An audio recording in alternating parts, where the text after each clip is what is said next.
Good evening दोस्तों। आज हम लोग चतुर्भुज के बारे में पढ़ेंगे। सबसे पहले हम चतुर्भुज की परिभाषा देखेंगे। चार सरल रेखाओं से घिरी बंद आकृति को चतुर्भुज कहते हैं।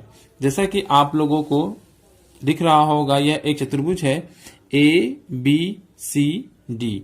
यह चार सरल रेखाओं से घिरी एक बंद आकृति है जिसे हम लोग चतुर्भुज कहते हैं।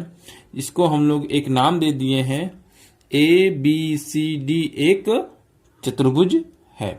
अब हम क्या देखेंगे, चतुर्भुज के प्रकार देखते हैं। चतुर्भुज कितने प्रकार के होते हैं, जिसमें से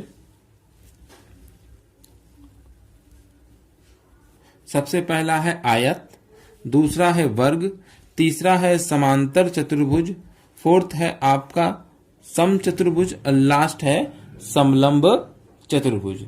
आइए इन चतुर्भुज के आकृति की तरफ हम लोग ध्यान देते हैं कि इसका शेप किस तरीके से बनता है। वह चतुर्भुज जिसके आमने सामने की भुजाएं बराबर हो उसे हम लोग आयत कहते हैं, और इसके विकर्ण भी आपस में क्या होते हैं, बराबर होते हैं, और प्रत्येक कोण 90 डिग्री का होता है।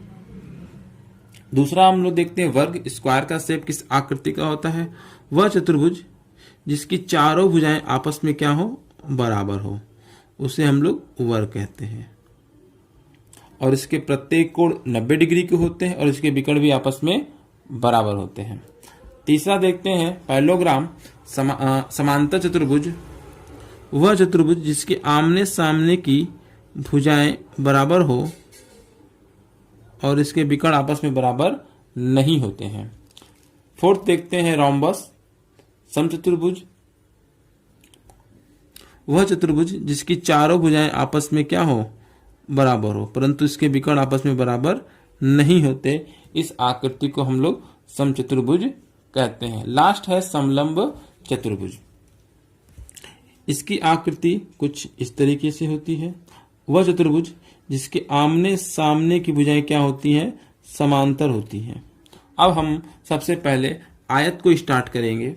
देखेंगे आयत किसे कहते हैं, इसकी परिभाषा, इसके नियम, इसके फार्मूले और इस पर आधारित सवाल। सबसे पहले हम लोग आयत के बारे में पढ़ेंगे। आयत की परिभाषा देखेंगे क्या होता है। उस चतुर्भुज को आयत कहते हैं जिसके आमने सामने की भुजाएं समान एवं प्रत्येक कोण 90 डिग्री का हो, इसके विकर्ण भी समान होते हैं। आप एक बात नोट करिएगा, बड़ी भुजा आयत की लंबाई एवं छोटी भुजा आयत की चौड़ाई कहलाती है। जैसा कि इस फिगर के माध्यम में आप देख सकते हैं, यह एक आयत है ए बी सी डी। ए से बी के बीच की दूरी को हम लोग लंबाई कहेंगे, जिसको हम लोग स्मॉल एल से प्रदर्शित करते हैं।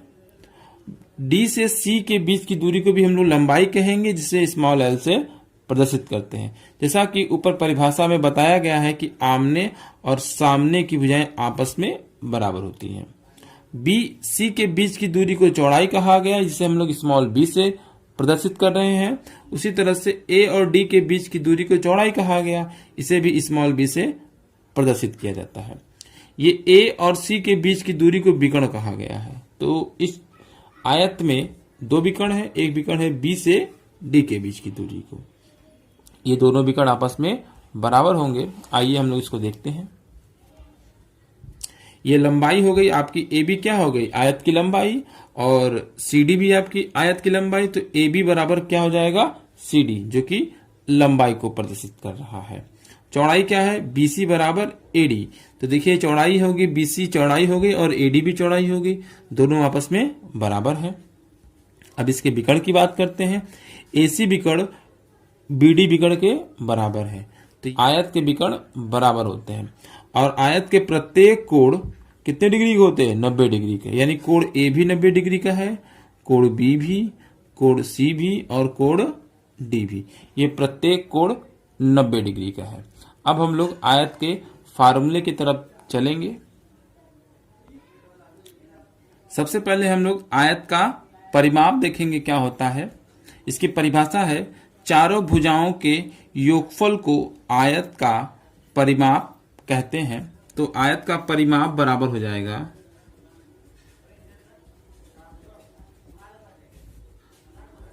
चारों भुजाओं का योगफल। तो पहली भुजा कितनी है? L, दूसरी भुजा B, तीसरी भुजा L और चौथी भुजा है B। तो ये चारों भुजाओं के योगफल को परिमाप कहा गया। तो इसमें L कितनी बार है? 1, 2 बार है, तो इसलिए लिखेंगे हम लोग 2L। और B भी आपकी 2 बार है, इसलिए लिखेंगे 2B। अब क्या करेंगे, इन दोनों में से 2 कॉमन कर लेंगे तो हो जाएगा 2 ब्रैकेट में L प्लस B। यही आयत का क्या कहलाएगा? परिमाप कहलाएगा। परिमाप को हम लोग पेरीमीटर भी कहते हैं, इसलिए इसको हम लोग P से प्रदर्शित करेंगे। P बराबर 2 ब्रैकेट में L प्लस B। ये आयत का क्या कहलाएगा? पेरीमीटर यानी परिमाप। अब इसके बाद हम लोग देखेंगे आयत का क्षेत्रफल। ये हमारा पहला फार्मूला। अब लिखेंगे आयत का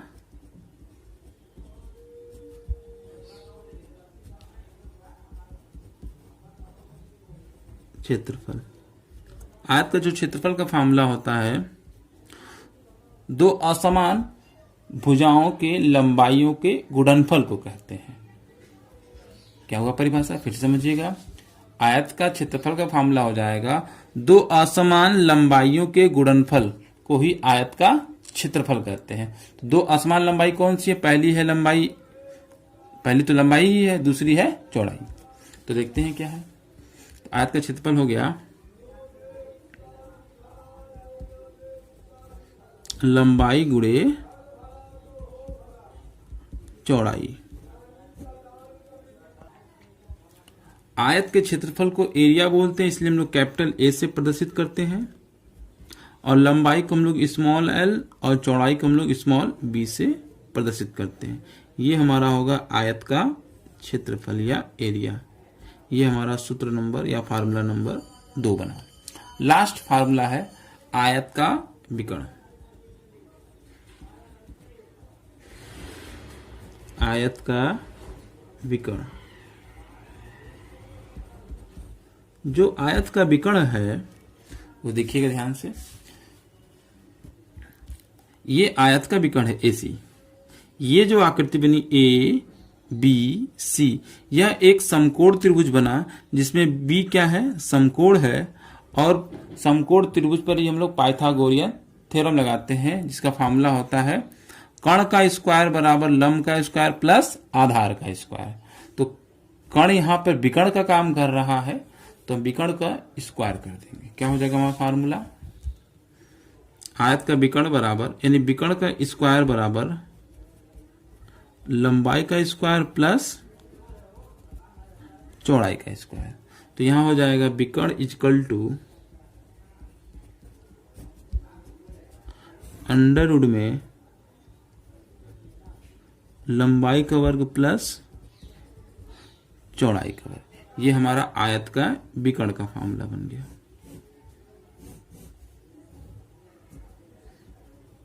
अब हम लोग इस पर आधारित प्रश्न देखेंगे।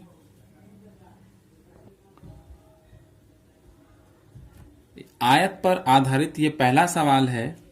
एक आयत का परिमाप 24 सेंटीमीटर है और इसकी लंबाई 8 सेंटीमीटर है, तो चौड़ाई कितने सेंटीमीटर होगी? तो सबसे पहले हमें आयत का परिमाप मालूम है और आयत की लंबाई मालूम है। तो आयत के परिमाप का सूत्र लिखेंगे हम लोग। परिमाप बराबर क्या होता है? परिमाप बराबर होता है फार्मूला 2 ब्रैकेट में लंबाई प्लस चौड़ाई। और आयत का परिमाप कितना दिया? 24, तो हम इसके लिखेंगे बराबर 24। अब 2 लंबाई कितनी दी है? 8 सेंटीमीटर, तो यहाँ लिखेंगे 8 प्लस b यानी चौड़ाई बराबर 24। अब क्या करेंगे? 2 के टेबल से 24 चला जाएगा हमारा 12 बार में। अब 8 क्या करेंगे? 12 में से माइनस कर देंगे, यानी b बराबर हो जाएगा हमारा क्या? 12 माइनस 8, यानी b बराबर हो जाएगा हमारा 4 सेंटीमीटर। यही हमारा आयत की क्या कहलाएगा? चौड़ाई। आज के टॉपिक का ये क्वेश्चन नंबर 2 है। एक आयताकार भूखंड की लंबाई और चौड़ाई में अनुपात 5:3 है। यदि लंबाई चौड़ाई से 6 मीटर अधिक हो तो भूखंड का क्षेत्रफल। तो जो भूखंड है वो आपका आयताकार है और आयत की लंबाई और चौड़ाई का अनुपात दे रखा है कितना, 5:3। यानी इसकी जो लंबाई हो गई आपकी हो गई 5।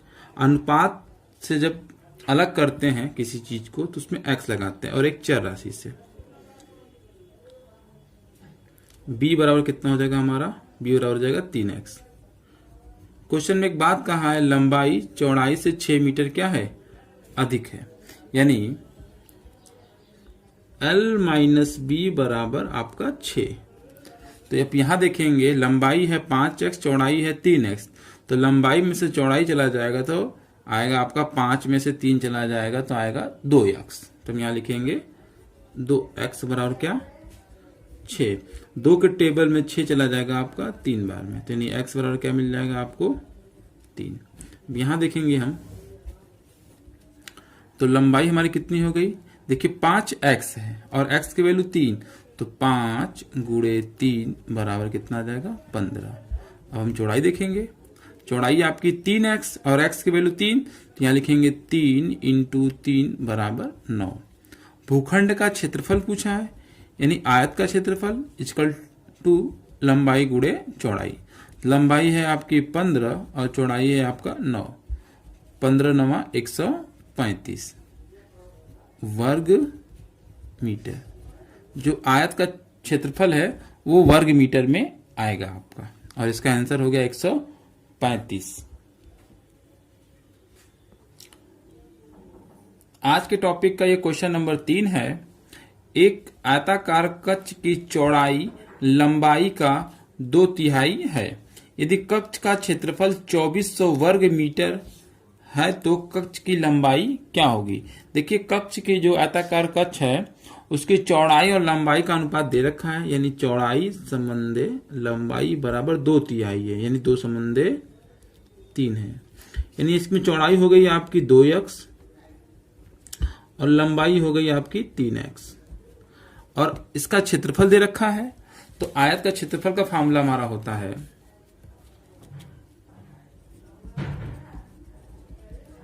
लंबाई गुणे चौड़ाई, और क्षेत्रफल दे रखा है 2400, तो यहां लिख देंगे 2400। लंबाई है आपकी 3x और चौड़ाई है आपकी 2x, तो यहां लिखेंगे 3x इंटू 2x बराबर 2400। 3 दूनी 6 हो जाएगा, x का x में इंटू कराएंगे तो x स्क्वायर हो जाएगा बराबर 2400। 6 के टेबल में चला जाएगा ये कितनी बार में, 400 बार में। 400 किसका वर्ग होता है, 400 वर्ग होता है 20 का, तो स्क्वायर से स्क्वायर कैंसिल हो गया, तो x बराबर आ जाएगा आपका 20। आंसर क्या पूछा है, कक्ष की लंबाई। कक्ष की लंबाई है आपकी 3x, तो x की वैल्यू दे रखी है आपकी 20, तो लंबाई हो गई आपकी 3 इंटू 20 इक्वल टू 60 मीटर। यही हमारा क्या कहलाएगा, आंसर कहलाएगा। आज के टॉपिक का ये क्वेश्चन नंबर 4 है। एक आयताकार मैदान का परिमाप 480 मीटर है। यदि लंबाई चौड़ाई में 5:3 का अनुपात है तो उसका क्षेत्रफल होगा। तो देखेंगे लंबाई और चौड़ाई में कितने का अनुपात है, 5:3। यानी लंबाई हो गई आपकी 5x और चौड़ाई हो गई आपकी 3x। परिमाप कितना दिया है, परिमाप दे रखा है आपका 480। तो परिमाप का सूत्र होता है 2 ब्रैकेट में लंबाई प्लस चौड़ाई इक्वल टू 480। 2 से इससे कैंसिल कर देंगे 240 आ जाएगा। लंबाई प्लस चौड़ाई, तो लंबाई चौड़ाई का योग कर लीजिए, 5x 3x मिलकर के हो जाएगा आपका 8x बराबर 240। यहां इससे कैंसिल कर देंगे, चला जाएगा 30 बार में, यानी x की वैल्यू आ गई आपकी 30। तो हम देखेंगे आयत की लंबाई कितनी हुई। आयत की लंबाई हो गई 5x है, 5 गुणे में x की वैल्यू 30 आ जाएगा आपका 150 मीटर, और चौड़ाई देखते हैं कितना है। चौड़ाई है आपकी 3x, 3 और x की वैल्यू 30, 30 से गुणा कर देंगे तो यहाँ हो जाएगा आपका 90 मीटर। हमें पूछा आयत का क्षेत्रफल यानी भूखंड का क्षेत्रफल जो भी, तो क्षेत्रफल बराबर लंबाई गुणे चौड़ाई। लंबाई हो गई 150, चौड़ाई हो गई आपकी 90, गुणा कर देंगे तो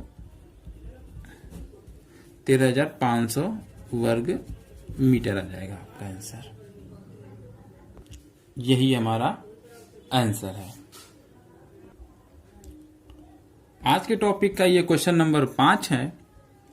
एक आयत की एक भुजा 16 सेंटीमीटर है तथा विकर्ण 20 सेंटीमीटर लंबा है, तो आयत का क्षेत्रफल ज्ञात कीजिए।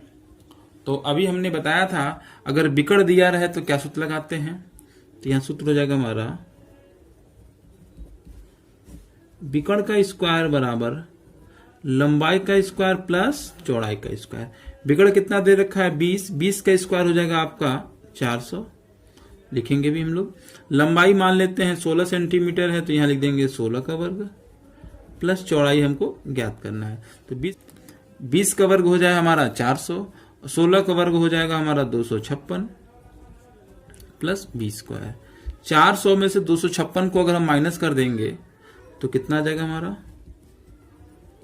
आइए देखते हैं। ये हो जाएगा हमारा 144 बराबर 20 स्क्वायर। 144 किसका वर्ग होता है, ये 12 का वर्ग होता है। स्क्वायर स्क्वायर कैंसिल हो जाएगा तो बी बराबर क्या आ जाएगा हमारा 12।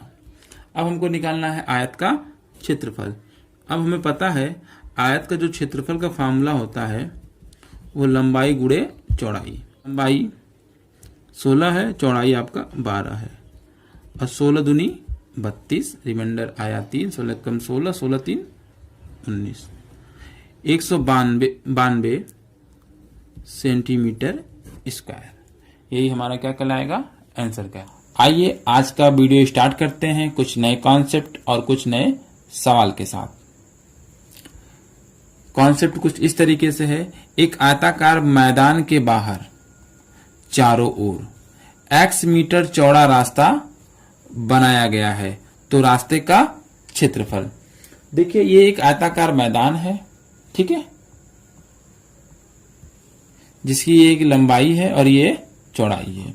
इस आयताकार मैदान के बाहर चारों ओर, तो इसके चारों ओर हमने एक रास्ता बनाएंगे जो समान x मीटर चौड़ा रास्ता रहेगा। देखिए इधर हमने एक रास्ता बनाया, ऐसे बना देते हैं, ये आपका रास्ता हो जाएगा। अब हम सबको क्या कर लेंगे, आपस में मिला लेंगे।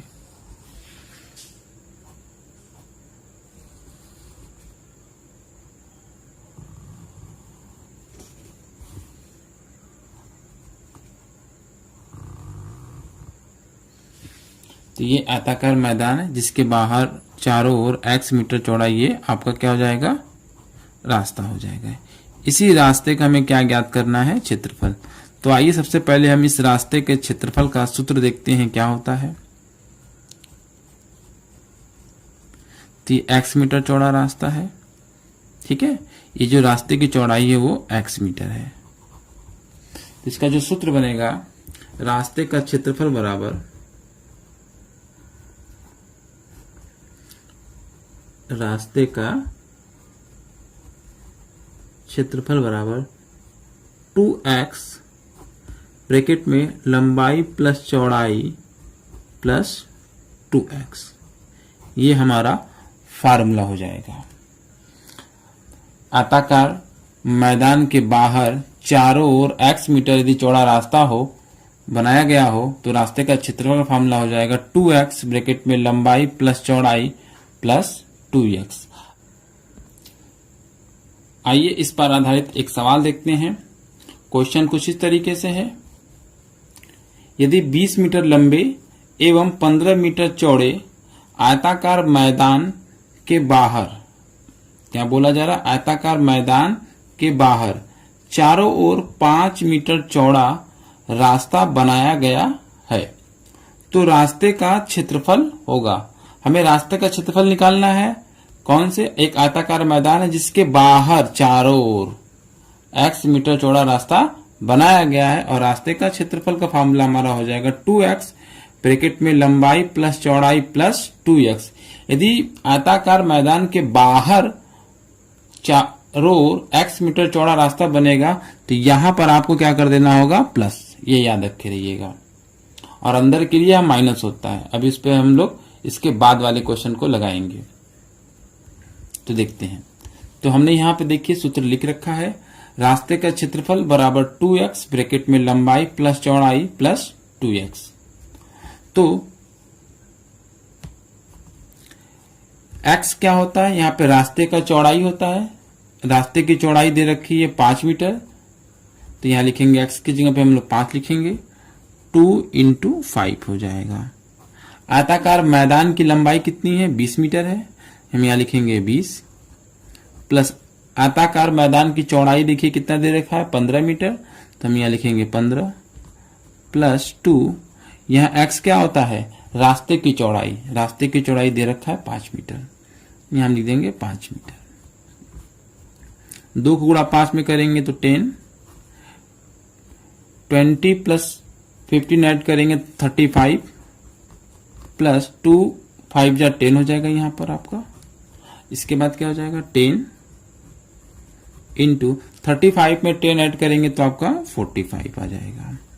और 45 का इंटू 10 में कराएंगे तो आ जाएगा 450 मीटर स्क्वायर। यही हमारा क्या कहलाएगा? आंसर कहलाएगा। अब नेक्स्ट कॉन्सेप्ट को समझते हैं। किसी आयताकार मैदान के अंदर चारों ओर x मीटर चौड़ा रास्ता बनाया गया है, तो रास्ते का क्षेत्रफल। ये देखिए एक आयताकार ये मैदान है जिसकी लंबाई l और चौड़ाई b है। इस आयताकार मैदान के अंदर क्या किया गया है? एक x मीटर चौड़ा रास्ता बनाया गया है जो कि चारों तरफ है। तो मान लेते हैं ये अंदर की ओर हमने ये कुछ लाइनें खींच ली हैं, इनको आपस में अब क्या कर देंगे? मिला देंगे।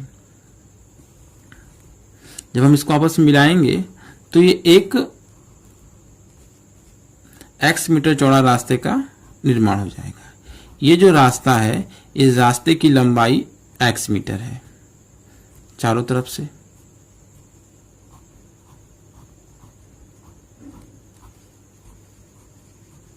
इस रास्ते की जो चौड़ाई है उसको हम लोग लिखेंगे x मीटर, यही है x मीटर।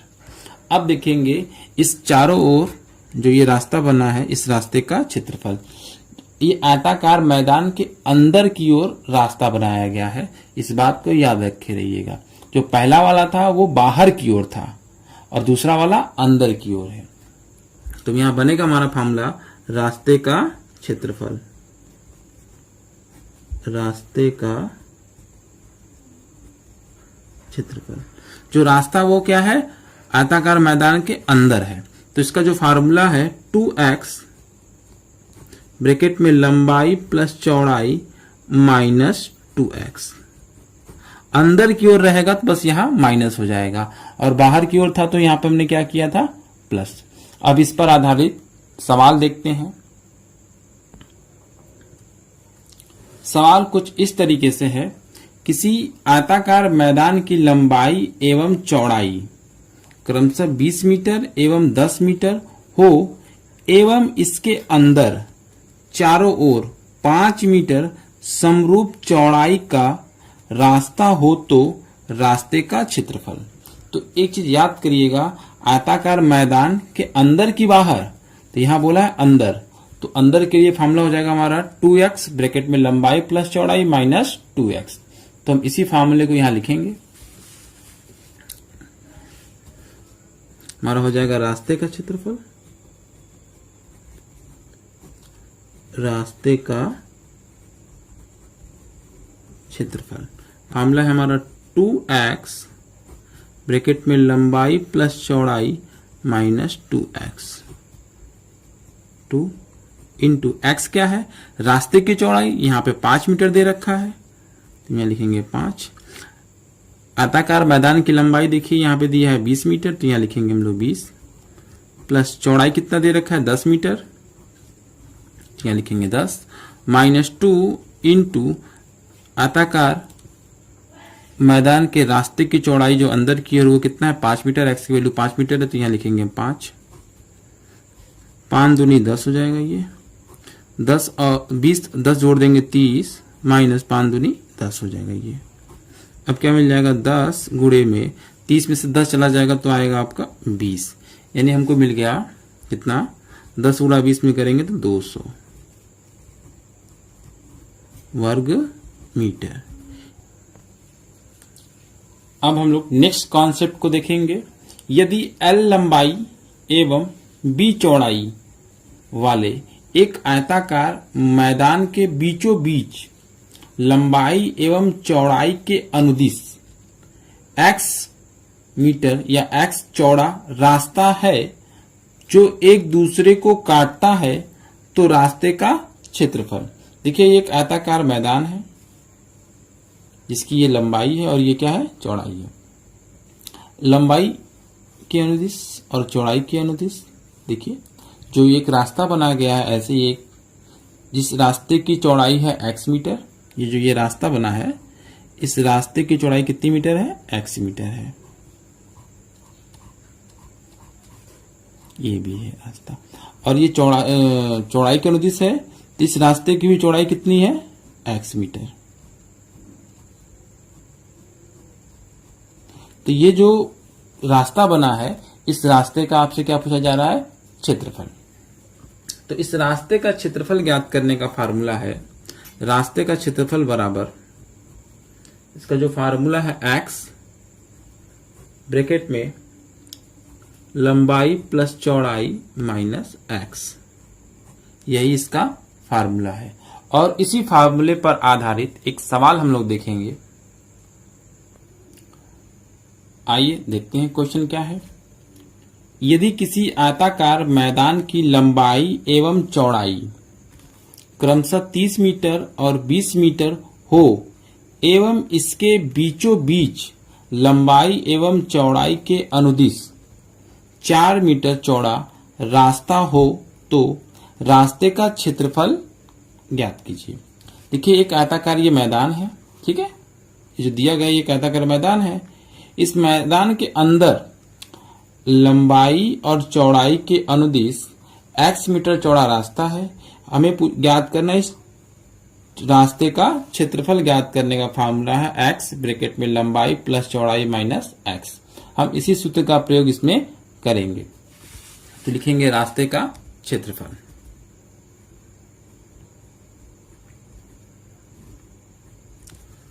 रास्ते का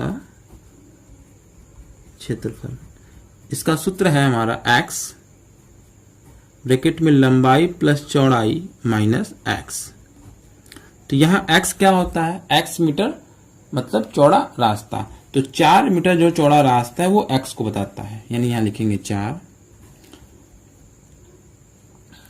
आयताकार मैदान की लंबाई है 30 मीटर, चौड़ाई है 20 मीटर, तो यहां लिखेंगे 30 प्लस 20 माइनस x क्या है 4 है, यहाँ लिख देंगे 4, तो ये हो जाएगा हमारा 4। 30 और 20 50, 50 में से 4 चला जाएगा तो आपका आ जाएगा 46। 4 का गुणा अगर 46 में कर दें तो आ जाएगा हमारा 184 वर्ग मीटर। यही हमारा क्या कहलाएगा रास्ते का क्षेत्रफल। यदि आपको ये हमारा वीडियो पसंद आए तो इसे लाइक करें, सब्सक्राइब करें और ज्यादा से ज्यादा शेयर करें। आइए सबसे पहले हम लोग इसकी परिभाषा देख लें। जिस चतुर्भुज की चारों भुजाएं आपस में समान हो तथा विकर्ण भी आपस में बराबर हो और प्रत्येक कोण 90 डिग्री का हो तो उस चतुर्भुज को वर्ग कहते हैं। वर्ग वह चतुर्भुज होता है जिसकी चारों भुजाएं बराबर होती हैं, विकर्ण भी बराबर होता है और प्रत्येक कोण भी बराबर होता है और प्रत्येक कोण 90 डिग्री का होता है। आइए हम लोग फिगर के माध्यम से समझते हैं। ये एक चतुर्भुज है जिसकी चारों भुजाएं आपस में क्या है, बराबर है। तो और प्रत्येक कोण कितने डिग्री का है, 90 डिग्री का है, और इसके विकर्ण भी आपस में क्या है, बराबर है। तो ये इसके विकर्ण हो गए। ए से सी के बीच में जो रेखा खींची जा रही है ये इस वर्ग का विकर्ण हो गया, और डी से बी भी एक रेखा खींची जाएगी, ये दूसरा विकर्ण हो जाएगा। तो परिभाषा के अकॉर्डिंग जो इसकी भुजा है हमारी,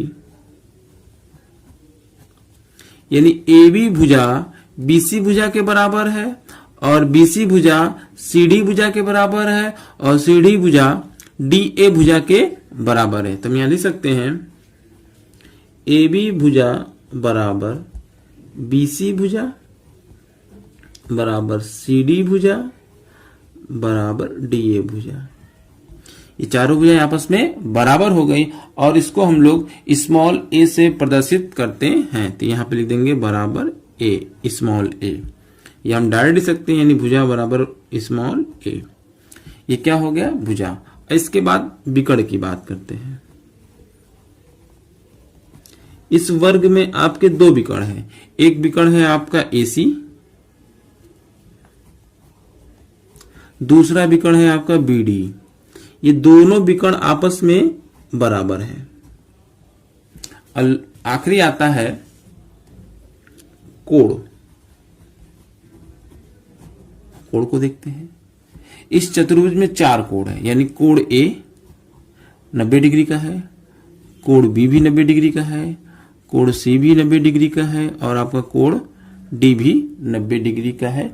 इसलिए यह चारों कोण आपस में बराबर है, यानी कोण ए बराबर कोण बी बराबर कोण सी बराबर कोण डी, और प्रत्येक कोण 90 डिग्री, या इसको हम लोग समकोण भी कहते हैं।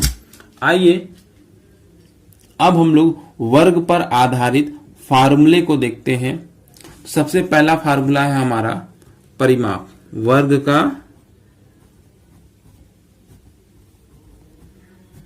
का परिमाप। देखिए, वर्ग का परिमाप का फार्मूला हो जाएगा, चारों भुजाओं के योगफल को वर्ग का परिमाप कहा जाएगा। इस वर्ग में कितनी भुजाएं, 4 भुजाएं, ए ए ए ए, यानी चारों भुजाओं को ऐड करेंगे तो हमारा बनेगा 4a। वर्ग का परिमाप हो गया 4 इंटू भुजा, और भुजा को हमने यहां स्मॉल ए से प्रदर्शित किया है। दूसरा फार्मूला बनता है हमारा वर्ग का क्षेत्रफल। वर्ग का क्षेत्रफल, वर्ग का जो क्षेत्रफल हो जाएगा भुजा स्क्वायर, यानी ए स्क्वायर, ये हमारे वर्ग का क्षेत्रफल है। और तीसरा फार्मूला हमारा बना वर्ग का विकर्ण। तो आपके वर्ग में 2 विकर्ण है, एसी है और दूसरा बीडी है। तो आप कोई भी एक विकर्ण निकाल लेंगे, दूसरा विकर्ण वही हो जाएगा। तो वर्ग का विकर्ण का फार्मूला हमारा बनेगा वर्ग का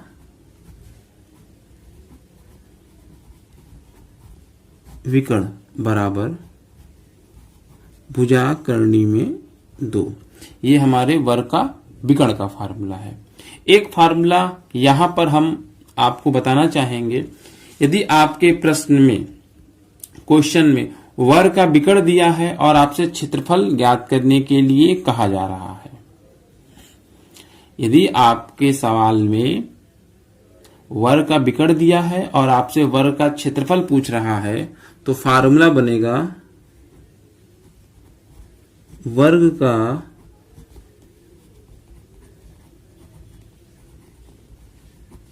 क्षेत्रफल बराबर वर्ग का विकर्ण जो दिया रहेगा। आपको क्या करना होगा, विकर्ण का स्क्वायर कर देंगे, जो भी कुछ उत्तर आएगा आप उसमें 2 से क्या कर देंगे, भाग कर देंगे, तो आपको वर्ग का क्षेत्रफल मिल जाएगा। ये आपका फार्मूला नंबर 4 हो जाएगा। ये पहला है, ये दूसरा है और ये तीसरा है, लास्ट है वर्ग का क्षेत्रफल जब आपको विकर्ण दिया रहे। आइए अब हम लोग इस पर आधारित सवाल को लगाते हैं। आज के टॉपिक का ये हमारा पहला क्वेश्चन है, किसी वर्ग का विकर्ण 10 करनी में 2 सेंटीमीटर है तो उसका क्षेत्रफल क्या होगा। यदि आपको वर्ग का विकर्ण दिया हो और आपसे क्षेत्रफल ज्ञात करने के लिए कहा जाए तो आप यहां फार्मूला लगाएंगे, वर्ग का क्षेत्रफल बराबर वर्ग का क्षेत्रफल बराबर विकर्ण का स्क्वायर अपॉन 2। तो यहां विकर्ण कितना दिया है, 10 करनी में 2, तो आप लिखेंगे 10 रूट में 2 का स्क्वायर अपॉन 2। अब इसको हम क्या कर देंगे, सॉल्व कर देंगे। 10 का स्क्वायर हो जाएगा आपका 100 इंटू रूट 2 का स्क्वायर होता है 2 अपॉन में 2। 2 से 2 कैंसिल हो जाएगा और हमें प्राप्त हो जाएगा 100। उस वर्ग का जो क्षेत्रफल हो गया 100 वर्ग सेंटीमीटर, यही हमारा क्या कहलाएगा, आंसर कहलाएगा। ये आज के टॉपिक का ये हमारा क्वेश्चन नंबर 2 है। किसी वर्ग का परिमाप 20 सेंटीमीटर है तो इसका विकर्ण ज्ञात करना है हमको। यदि वर्ग का परिमाप दिया रहा है और आपसे भुजा पूछे तो भुजा बराबर होता है, परिमाप में आपको किससे भाग कर देना है, 4 से। तो 20 में यदि हम 4 से भाग कर दे तो आ जाएगा हमारा 5 सेंटीमीटर। और हमसे बोला है वर्ग का विकर्ण, तो वर्ग का विकर्ण का फॉर्मूला क्या होता है, ये हम लोग लिखेंगे, वर्ग का विकर्ण का जो फॉर्मूला है हमारा, भुजा करनी में 2 और हमारी भुजा है 5 रूट 2 सेंटीमीटर। यही हमारा क्या कहलाएगा, आंसर कहलाएगा। आज के टॉपिक का ये हमारा क्वेश्चन नंबर 3 है।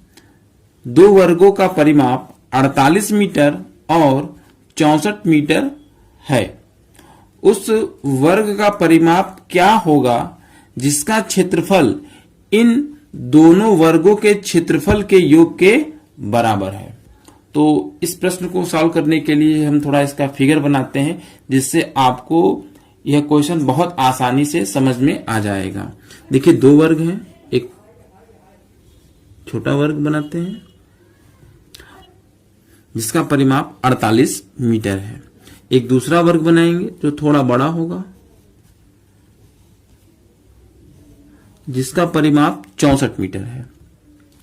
कह रहा है इस वर्ग का परिमाप कितना है, 48 मीटर। तो इस वर्ग की भुजा हो जाएगी हमारी, परिमाप दिया रहेगा, अगर परिमाप में हम 4 से भाग कर दें तो हमें वर्ग की भुजा मिल जाएगी। तो 48 में हम 4 से क्या कर दे, भाग कर देते हैं।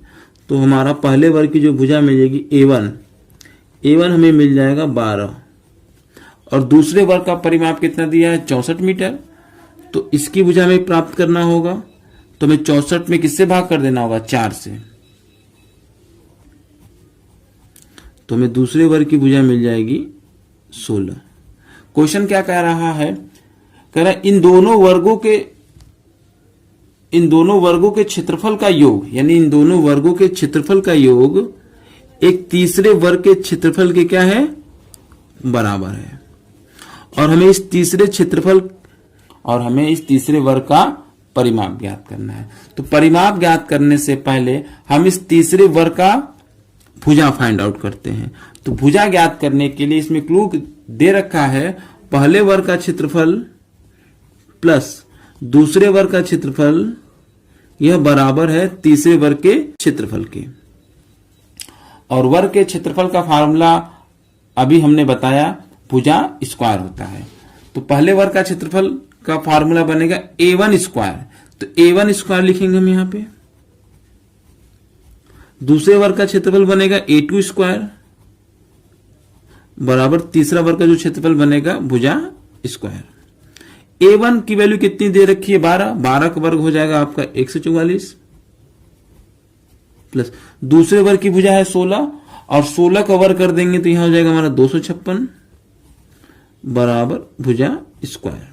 अब क्या कर देंगे, इन दोनों को प्लस कर देंगे। अब हम इन दोनों को ऐड कर देंगे तो 400 आ जाएगा बराबर ए स्क्वायर। अब पता है 400 किसका वर्ग होता है, 20 का वर्ग होता है। 20 का स्क्वायर बराबर ए स्क्वायर, स्क्वायर से स्क्वायर कैंसिल हो जाएगा और आपको मिल जाएगा भुजा बराबर कितना, 20 मीटर। हमें तीसरे वर्ग की भुजा मिल गया है और हमें तीसरे वर्ग का क्या ज्ञात करना है, परिमाप ज्ञात करना है। तो तीसरे वर्ग का जो हमारा परिमाप है,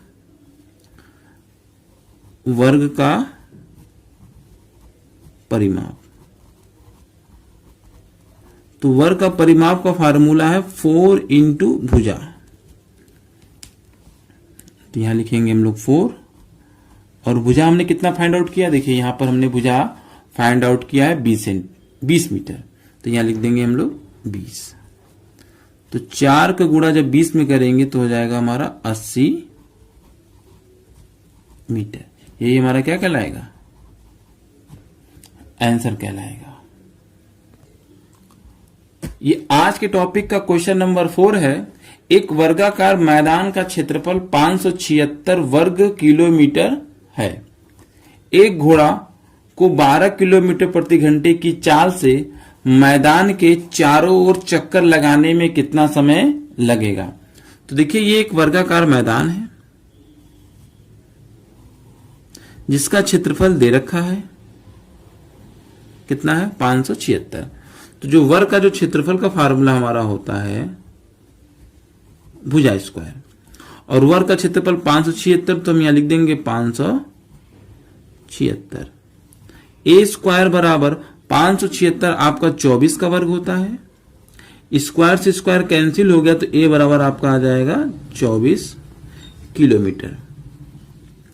जो घोड़ा है इस वर्गाकार मैदान के चारों ओर चक्कर लगाता है, यानी यहां से वह चलना प्रारंभ करता है, यहां तक जाता है, फिर यहां से निकल करके यहां तक पहुंचता है, फिर यहां से यहां तक जाता है, फिर लास्ट में जहां से चला था वहीं पे वापस आ गया। तो इससे निष्कर्ष ये निकला हमें वर्ग का परिमाप निकालना है। तो वर्ग का परिमाप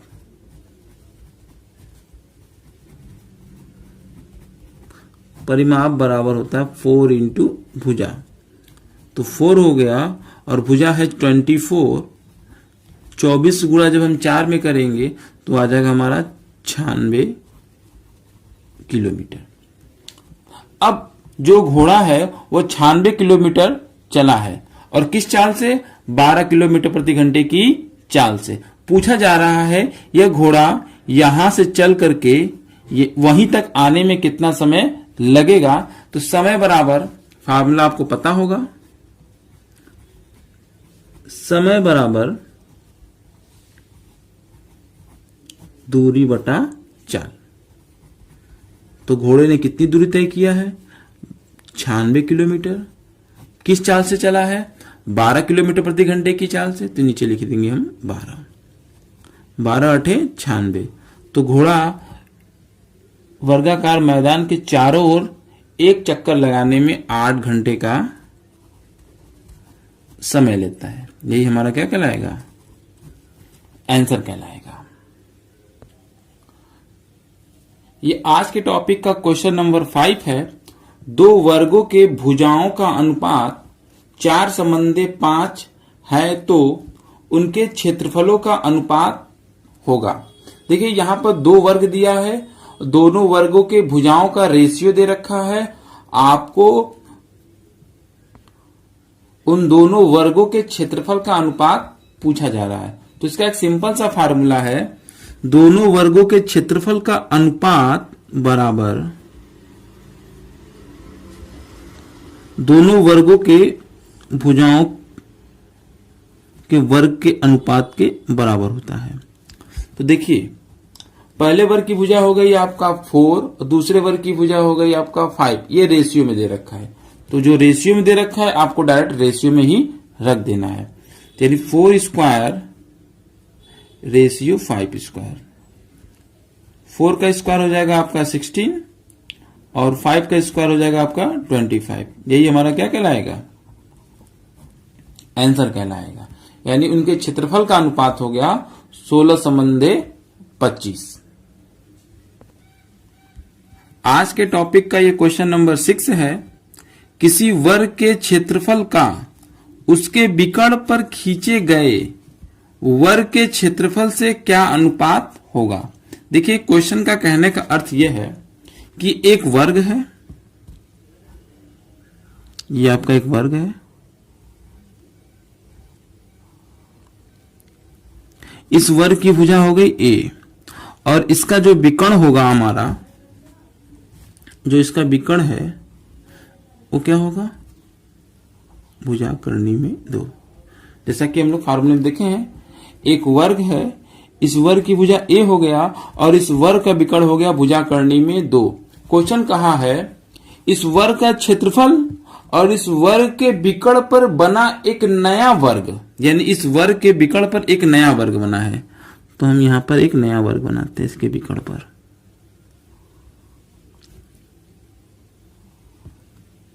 ठीक, इस वर्ग का क्षेत्रफल और इस वर्ग के विकर्ण पर बने वर्ग के क्षेत्रफल का अनुपात आपसे पूछा है। यानी ए पहले वर्ग का क्षेत्रफल अनुपात दूसरे वर्ग का क्षेत्रफल आपसे पूछा है। तो पहले वर्ग की भुजा हो गई a, तो हम यहां लिखेंगे a स्क्वायर अनुपात। दूसरे वर्ग की जो भुजा हो गई वो भुजा करनी में 2 है, क्यों, वो पहले वर्ग का विकर्ण है और दूसरे वर्ग की वो भुजा का काम करेगा, तो हम यहां लिखेंगे भुजा करनी में 2 का स्क्वायर। तो ये हो जाएगा हमारा a स्क्वायर, a का स्क्वायर करेंगे a स्क्वायर और करनी में 2 का स्क्वायर करेंगे 2, तो a स्क्वायर से a स्क्वायर कैंसिल हो जाएगा, यहां मिलेगा 1/2, यानी इन दोनों का अनुपात मिल जाएगा 1:2। आज के टॉपिक का ये क्वेश्चन नंबर 7 है, एक वर्गाकार खेत का क्षेत्रफल 900 वर्ग मीटर है, उसकी बाउंड्री पर 1.5 यानी 1.5 मीटर की दूरी पर पेड़ लगाया जाता है, तो ऐसे पेड़ों की संख्या क्या होगी। देखिए एक वर्गाकार आपका ये मैदान है, इस मैदान के बाउंड्री पर यानी इसके परिमाप, बाउंड्री माने क्या होता है, परिमाप, इस वर्गाकार मैदान के परिमाप पर क्या किया जा रहा है, 1.5 मीटर की दूरी पर पेड़ लगाया जाता है। यानी एक पेड़ यहां लगेगा तो 1.5 मीटर की दूरी पर पेड़ यहां लगेगा, हर 1.5 मीटर की दूरी पर पेड़ आपका लगना स्टार्ट हो जाएगा। तो पूछा जाता है कि इस चारों ओर कितने पेड़ लगाए जाएंगे, यानी हमें सबसे पहले वर्ग का परिमाप निकालना होगा। तो परिमाप का फार्मूला होता है 4 गुणे भुजा, तो सबसे पहले हमें भुजा निकालनी होगी। भुजा निकालने के लिए क्लू दे रखा है, वर्ग का क्षेत्रफल दे रखा है। तो वर्ग का जो क्षेत्रफल दे रखा है 900, और वर्ग का क्षेत्रफल का फार्मूला होता है भुजा स्क्वायर, यानी 900 किसका स्क्वायर होता है, 30 का स्क्वायर होता है। स्क्वायर से स्क्वायर कैंसिल, यानी भुजा बराबर 30 मीटर हो गया। अब क्या निकालेंगे हम, वर्ग का परिमाप। तो वर्ग का परिमाप का फार्मूला हमारा होता है परिमाप बराबर 4 गुणे भुजा। तो 4 और भुजा हमारा निकला है 30, तो हम यहां लिख देंगे 30 और गुणा कर देंगे तो आ जाएगा हमारा 120 मीटर। वर्गाकार मैदान की जो बाउंड्री है वो 120 मीटर है और 1.5 मीटर की दूरी पर एक पेड़ लगाया जाता है, तो कुल पेड़ की संख्या, ठीक है, तो हम निकालते हैं कुल कितने पेड़ लगेंगे। तो पेड़ों की संख्या बराबर, पेड़ों की संख्या बराबर वर्ग का परिमाप 120 मीटर बटे में 2 पेड़ों के बीच की दूरी कितनी है, 1.5 मीटर, तो हम इसमें 1.5 से भाग कर देंगे। जब हमको 1.5 का भाग हम 120 में करेंगे तो चला जाएगा मेरा 80 बार में, तो ये हमारा क्या कहलाएगा, आंसर कहलाएगा। गुड इवनिंग दोस्तों, आज हम लोग समानांतर चतुर्भुज पैरेललोग्राम के बारे में पढ़ेंगे, देखेंगे इससे संबंधित कौन कौन से कॉन्सेप्ट है, कौन कौन से फार्मूले हैं और इस पर आधारित कुछ सवाल को हम लोग लगाएंगे। आइए स्टार्ट करते हैं। सबसे पहले हम इसकी परिभाषा से। जिस चतुर्भुज की सम्मुख भुजाएं समानांतर एवं समान हो वह समानांतर चतुर्भुज कहलाता है। समानांतर चतुर्भुज के विकर्ण परस्पर समद्विभाजित करते हैं। एक विकर्ण समानांतर चतुर्भुज को दो समान त्रिभुजों में बांटता है। इस परिभाषा को हम लोग एक फिगर के माध्यम से समझने की कोशिश करेंगे। सबसे पहले हम यहां पर एक समांतर चतुर्भुज लिए हैं जिसके शीर्ष है ए बी सी डी। ए से बी के बीच की दूरी को स्मॉल ए कहा गया, जो समांतर चतुर्भुज की सबसे बड़ी भुजा है। बी और सी के बीच की दूरी को स्मॉल बी, जो समांतर चतुर्भुज की सबसे छोटी भुजा है। परिभाषा के अकॉर्डिंग समांतर चतुर्भुज के सम्मुख भुजा यानी ए बी भुजा सी डी भुजा के क्या होगा, समान या बराबर होगा। यदि ए बी स्मॉल ए है तो सी डी भी क्या हो जाएगा आपका, स्मॉल ए। बीसी भुजा किसके बराबर होगा, एडी भुजा के। यदि बीसी स्मॉल बी है तो एडी भी क्या होगा, स्मॉल बी होगा।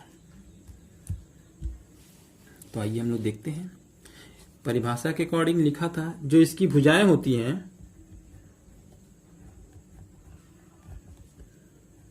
ए बी भुजा किसके बराबर है, ए बी भुजा आपका सी डी भुजा के बराबर है।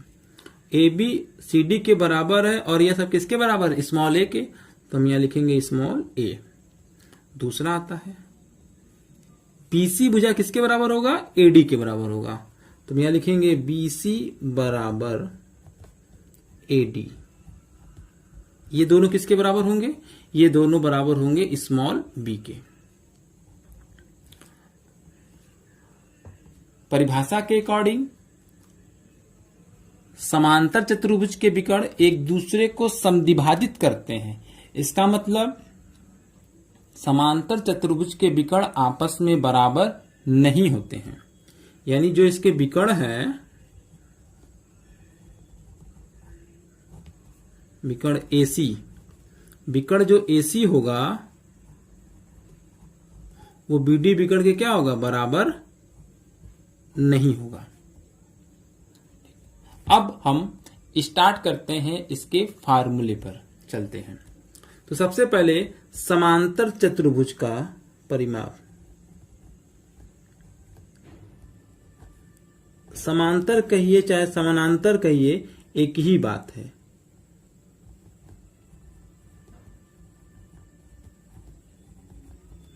चतुर्भुज का परिमाप। देखिए, जो परिमाप होता है वो चारों भुजाओं का योगफल होता है।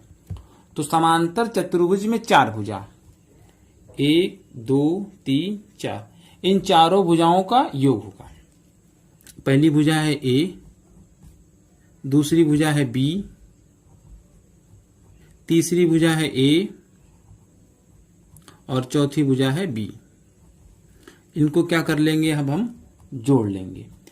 ए मिलकर के हो जाएगा आपका 2a प्लस बी मिलकर के हो जाएगा आपका 2b। दोनों में 2 कॉमन कर लेंगे, a प्लस बी, 2 ब्रैकेट में a प्लस बी। ये हमारा समांतर चतुर्भुज का परिमाप हो जाएगा। अब इसके बाद हम समांतर चतुर्भुज का क्षेत्रफल लिखेंगे।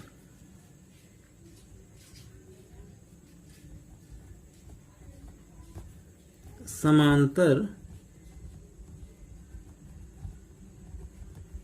चतुर्भुज का क्षेत्रफल। समांतर चतुर्भुज के क्षेत्रफल का फार्मूला होता है आधार गुणे ऊंचाई। आधार गुणे ऊंचाई। तो आइए हम लोग इसको समझने की कोशिश करते हैं। तो देखिए, यदि हम आधार ए बी भुजा को ले तो ये आधार हो गया ए बी यानी स्मॉल ए। और ऊंचाई की बात करते हैं तो आधार के सामने वाली भुजा के बीच की दूरी को ही हम ऊंचाई कहते हैं। तो यानी डी से ए बी भुजा पर लंब डालेंगे आप।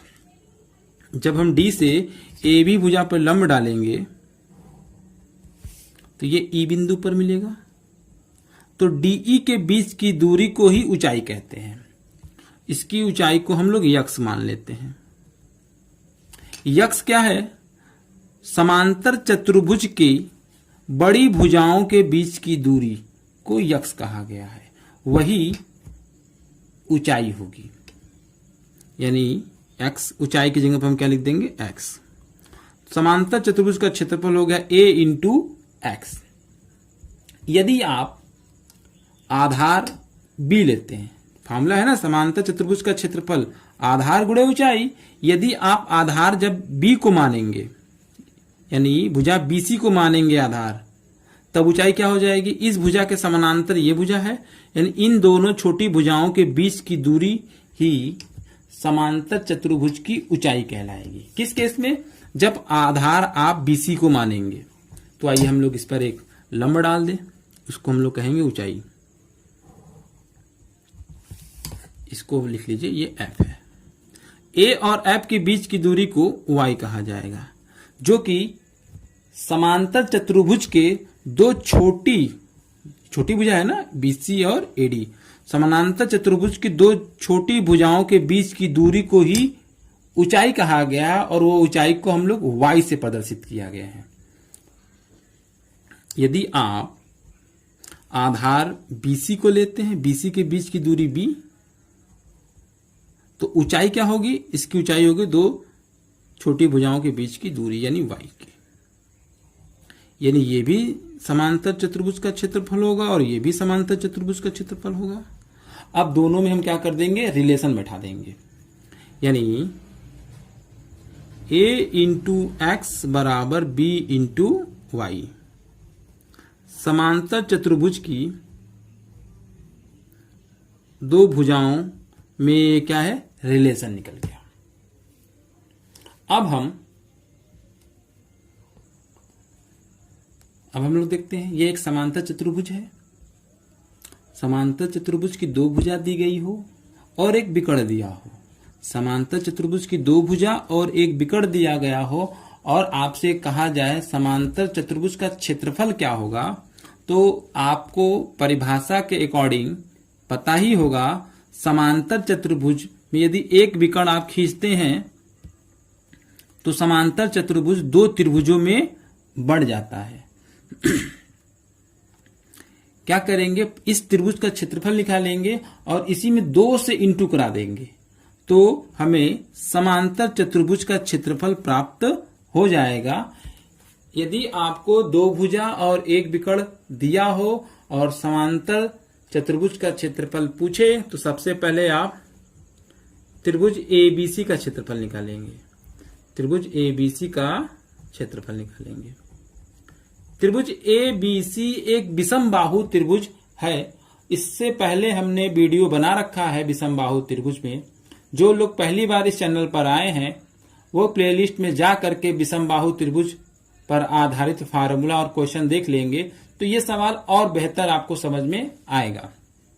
तो आइए, विषम बाहु त्रिभुज का क्षेत्रफल ज्ञात करने का फार्मूला हो गया यस इंटू ब्रैकेट में s minus a into s minus b into s minus c। जहां इसमें यस अर्ध परिमाप होता है और यस ज्ञात अर्ध परिमाप यानी यस को ज्ञात करने का सूत्र होता है हमारा a प्लस बी प्लस सी बटे में 2। यहां जो यस है त्रिभुज का अर्ध परिमाप है। हमें निकालना है समांतर चतुर्भुज, समांतर चतुर्भुज का क्षेत्रफल। समांतर चतुर्भुज का क्षेत्रफल निकलेगा आपका 2 गुणे त्रिभुज ABC का क्षेत्रफल। त्रिभुज ABC का क्षेत्रफल और त्रिभुज ABC का क्षेत्रफल ज्ञात करने का ये फार्मूला है। इसी फार्मूले को हम यहाँ लिख देंगे, तो 2 गुणे अंडर रूट में यस इंटू यस माइनस ए इंटू नेक्स्ट ब्रैकेट में s minus B into next bracket में एस माइनस सी। ये हमारा फार्मूला मिल गया। समांतर चतुर्भुज का क्षेत्रफल जब 2 भुजा और एक विकर्ण दिया रहे तब हम इस सूत्र का प्रयोग करेंगे। आज के टॉपिक का ये पहला क्वेश्चन है। एक समांतर चतुर्भुज की भुजाएं 15 सेमी तथा 7 सेमी हैं। उनके विकर्ण की लंबाई 20 सेमी है, तो तदनुसार उसका क्षेत्रफल कितना होगा। जैसा कि अभी हमने समांतर चतुर्भुज का क्षेत्रफल ज्ञात करने का 2 सूत्र लिखा है। एक आधार गुणे ऊंचाई, दूसरा जब 2 भुजा और एक विकर्ण दिया रहे। तो ये जो सवाल है 2 भुजा और एक विकर्ण पर है। तो हम यहाँ देखेंगे इस फिगर के माध्यम से। ये एक समांतर चतुर्भुज हमने यहाँ ड्रॉ कर लेते हैं। ठीक, समांतर चतुर्भुज की सबसे बड़ी भुजा हो गई ए जो होगी सबसे बड़ी भुजा यानी 15, और बी जो होगी समांतर चतुर्भुज की सबसे छोटी भुजा जो कि 7 सेमी है। और समांतर चतुर्भुज का ये एक विकर्ण है, विकर्ण दे दिया, विकर्ण की लंबाई 20 सेमी यानी सी जो है विकर्ण है ये 20 सेमी है। अब क्या करेंगे, सबसे पहले हम एस फाइंड आउट करेंगे। क्या निकालेंगे, एस बराबर फार्मूला है हमारा a प्लस बी प्लस सी बटे में 2। तो a कितना है इसमें 15, b कितना है इसमें आपका 7 प्लस c कितना है 20/2। ऐड कर देंगे तो ये आ जाएगा 42/2, भाग कर देंगे तो आएगा 21, यानी अर्ध परिमाप आपको मिल गया 21। अब क्या निकालना है, समांतर चतुर्भुज का क्षेत्रफल। तो समांतर चतुर्भुज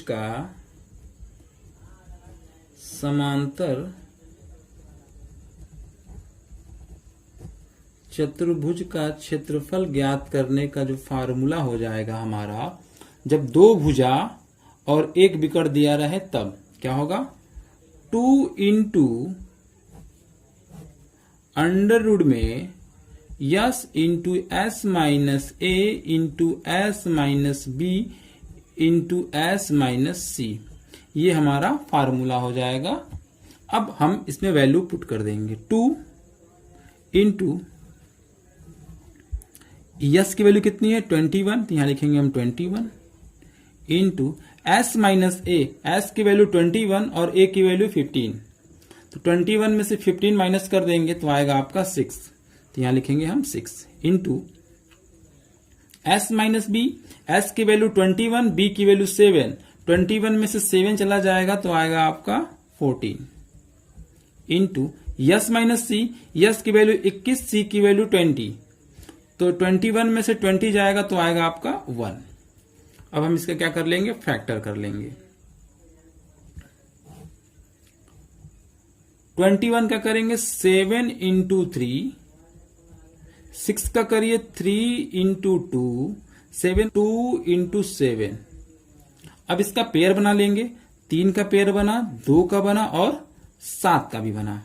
तो क्या क्या आएगा, तो करनी में से 1 3 बाहर आएगा, इस करनी में से 1 2 बाहर आएगा और इस करनी में से 1 7 बाहर आ जाएगा। अब हम क्या कर देंगे, इनका आपस में इंटू कर देंगे। तो देखिए 2 को गुणा जब 3 में करेंगे 6, 6 का गुणा जब आप 2 में करेंगे तो 12, 12 सत्ते 84। समांतर चतुर्भुज का क्षेत्रफल आ गया 84 वर्ग सेमी। यही हमारा क्या कहलाएगा, आंसर कहलाएगा। आज के टॉपिक का ये क्वेश्चन नंबर 2 है। एक समांतर चतुर्भुज की 2 आसन्न भुजाओं की लंबाई क्रमशः 15 सेमी और 18 सेमी है। यदि 2 छोटी भुजाओं के बीच की दूरी 12 सेमी है तो बड़ी भुजाओं के बीच की दूरी है। तो एक चीज याद रखिए, पहले हम एक समांतर चतुर्भुज को ड्रा कर लेते हैं। ये हमारा समांतर चतुर्भुज है। ये भुजा ए हो गई, ये भुजा बी हो गई। इस शीर्ष से एक भुजा इधर की ओर है और एक भुजा इधर की ओर है, तो ये दोनों भुजाएं कहलाएंगी आसन्न भुजा। कहा है ना, दो आसन्न भुजाओं की लंबाई, तो एक शीर्ष से दो भुजा निकलनी चाहिए, एक भुजा इधर की ओर और दूसरी भुजा इधर की ओर, तो ये दोनों जो भुजाएं हैं आसन्न भुजा कहलाएंगी। तो समांतर चतुर्भुज की सबसे बड़ी भुजा ए होती है, तो देखिए 15 और 18 में 18 बड़ा, इसलिए ए हो गया 18। छोटी भुजा बी जो कि 15, हम यहां लिख देंगे 15। अब प्रश्न में देखेंगे, दो छोटी भुजाओं के बीच की दूरी 12, तो दो छोटी भुजा यही है, इनके बीच की दूरी दे रखी वो 12। दो छोटी भुजाओं के बीच की दूरी को हम y कहते हैं, y बराबर 12। पूछा बड़ी भुजाओं के बीच की दूरी, तो ये बड़ी भुजा है पहली और ये दूसरी, इनके बीच की दूरी को हम लोग कहते हैं क्या, x कहते हैं। तो इस पर आधारित सूत्र बताया गया था दो भुजाओं में रिलेशन का। फॉर्मूला हमारा है a इंटू एक्स बराबर b इंटू वाई। a की वैल्यू देखिए दे रखा है, तो यहां लिखेंगे 18। x की वैल्यू निकालनी है, b की वैल्यू दे रखा है 15, y की वैल्यू दे रखी 12। तो x बराबर हो जाएगा हमारा 15 गुणे 12 बटे में 18। अब इसको सॉल्व कर लेंगे। 6 के टेबल से ये चला जाएगा 2 बार में, ये चला जाएगा 3 बार में, 3 के टेबल से चला जाएगा ये 5 बार में, 5 दूनी 10 सेंटीमीटर। बड़ी भुजाओं के बीच की दूरी आ गई 10 सेंटीमीटर, यही हमारा आंसर कहलाएगा। ये आज के टॉपिक का क्वेश्चन नंबर 3 है।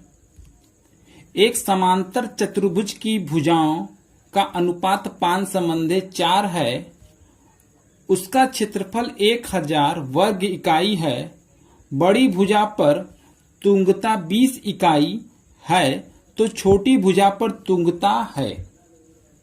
पहली बात देखिए, इसमें दिया है दोनों भुजाओं का अनुपात a संबंधे b बराबर 5:4, तो यहां a हो जाएगा आपका 5। अनुपात हटाते हैं तो उसमें एक चर राशि से गुणा करते हैं, यानी कोई भी चर हम इसमें k से इंटू कराते हैं, 5k। b हो जाएगा आपका 4 है तो 4k। ठीक, अब इसमें दिया हुआ है उसका क्षेत्रफल 1000 वर्ग इकाई है, इसको हम छोड़ देते हैं। इसको लेकर भी प्रश्न का उत्तर ला सकते हैं और क्षेत्रफल को हम न लेकर भी उत्तर ला सकते हैं, तो हम इसको छोड़कर लाते हैं, जल्दी आ जाएगा। बड़ी भुजा पर तुंगता 20 इकाई, तो यानी बड़ी भुजा के बीच की दूरी है ये, यानी बड़ी भुजाओं के बीच की दूरी यानी ऊंचाई है, यानी ये x है 20। और छोटी भुजा पर तुंगता यानी y, यानी समांतर चतुर्भुज की छोटी भुजाओं के बीच की दूरी पूछ रहा है आपसे। अब आपको इसका सूत्र हमने बताया ही है, a इंटू एक्स बराबर b इंटू वाई। a की वैल्यू है 5k इंटू एक्स की वैल्यू है 20 बराबर b की वैल्यू है आपकी 4k और y निकालना है आपको। k से आपका k कैंसिल हो जाएगा, 4 के टेबल में 20 आएगा 5 बार में, 5 का 5 में इंटू कराएंगे 25। जो छोटी भुजा की तुंगता है वो 25 इकाई आ गई, यही हमारा क्या कहलाएगा, आंसर कहलाएगा। आज हम लोग रोम्बस के बारे में पढ़ेंगे।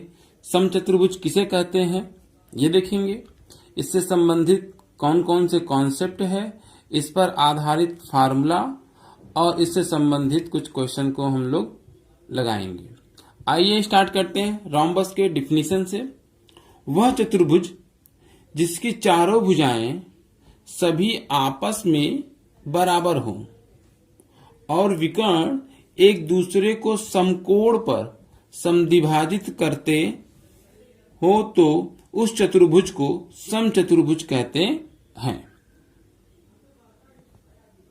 आइए देखते हैं, ये आपके सामने एक समचतुर्भुज है, ये आपके सामने एक रोम्बस है, समचतुर्भुज है। पहला रूल क्या है इसका, सभी भुजाएं आपस में बराबर होती हैं, यानी ए बी भुजा बीसी भुजा के बराबर है, बीसी भुजा सीडी भुजा के बराबर है और सीडी भुजा डीए भुजा के बराबर है, जैसा कि डिफिनीशन में बताया गया है। यानी अगर ए बी आपका स्मॉल ए लिखा गया है तो बीसी भी आपका स्मॉल ए होगा, सीडी भी आपका स्मॉल ए होगा और डी ए भी आपका स्मॉल ए होगा। तो हम यहां लिखेंगे ए बी भुजा बराबर बीसी भुजा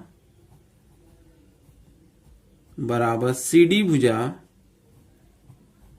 और बराबर डीए भुजा। ये सभी भुजाएं आपस में क्या है, बराबर है और सबको हम लोग स्मॉल ए से व्यक्त करते हैं, इसलिए हम यहां लिखेंगे स्मॉल ए। अब हम इसके दूसरे रूल पे चलते हैं। इसका जो दूसरा रूल है, दूसरा रूल ये कहता है इनके जो विकर्ण है, डायगोनल है, विकर्ण एक दूसरे को समकोण पर, कहा समकोण पर समद्विभाजित करते हैं।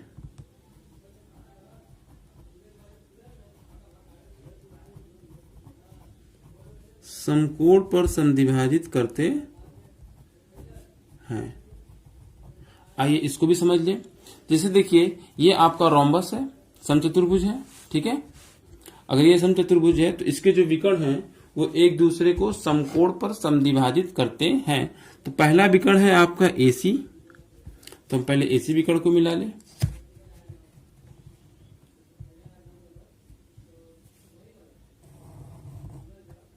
पहला विकर्ण हो गया AC, दूसरा विकर्ण है आपका BD, तो BD विकर्ण को हम मिला लेते हैं। ये हमने BD विकर्ण मिला लिया। तो जैसा कि डिफिनीशन में बताया गया है, विकर्ण एक दूसरे को समकोण पर समद्विभाजित करते हैं।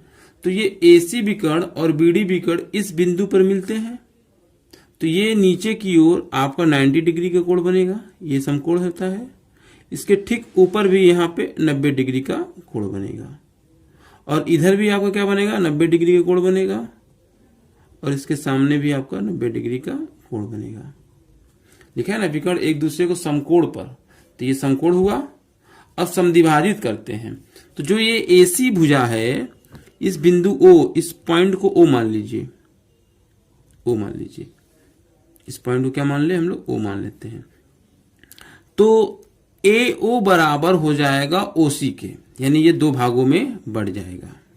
उसी तरह से BD भी दो भागों में बढ़ गया, BO बराबर हो जाएगा OD के, यानी यह भुजा इस भुजा के बराबर हो जाएगा।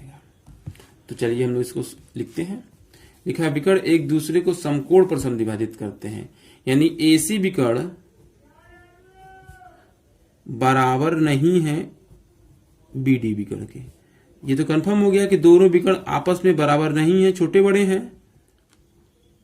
अब हम लोग समचतुर्भुज यानी रोम्बस का पेरीमीटर ज्ञात करना सीखेंगे। देखेंगे कि रोम्बस का पेरीमीटर कैसे निकाला जाएगा। तो आइए स्टार्ट करते हैं। समचतुर्भुज का परिमाप का फार्मूला होता है चारों भुजाओं का योगफल। चारों भुजाओं के योगफल को समचतुर्भुज का परिमाप या रोम्बस का पेरीमीटर कहते हैं। तो देखते हैं इस रोम्बस में कितने साइड हैं। पहला साइड, दूसरा साइड, तीसरा और चौथा, इन चारों के योगफल को समचतुर्भुज का परिमाप कहेंगे। तो पहली भुजा है A, दूसरी भुजा भी A और तीसरी भुजा भी A है आपकी, और लास्ट चौथी भुजा भी A, यानी 4A हो जाएगा। यानी चारों भुजाओं का जो योगफल हो जाएगा 4 इंटू A, यानी समचतुर्भुज का परिमाप, सम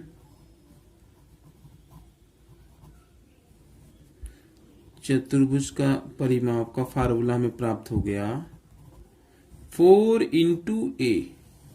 ये हमारा समचतुर्भुज का परिमाप ज्ञात करने का फार्मूला हो गया। अब आते हैं अब हम लोग नेक्स्ट देखेंगे समचतुर्भुज का क्षेत्रफल, रोम्बस का एरिया कैसे फाइंड आउट किया जाता है। तो जो इसका फार्मूला है समचतुर्भुज का क्षेत्रफल के दो फार्मूले हैं, याद रखे रहिएगा। समचतुर्भुज के क्षेत्रफल ज्ञात करने के दो फार्मूले हैं, जिसमें से हम आपको भी पहला वाला बता रहे हैं। इसका फार्मूला होता है 1/2 गुणे में विकर्णों का गुणनफल, विकर्णों का गुणनफल, ये हमारा फार्मूला होता है। तो देखिए जो पहला विकर्ण कौन सा है, ए और सी, ये पहला विकर्ण है आपका, ये ए सी आपका पहला विकर्ण है, जिसको हम लोग डायगोनल नंबर 1 कहेंगे। यानी पहले विकर्ण को हम लोग D1, डी यानी डी से डायगोनल हो जाएगा।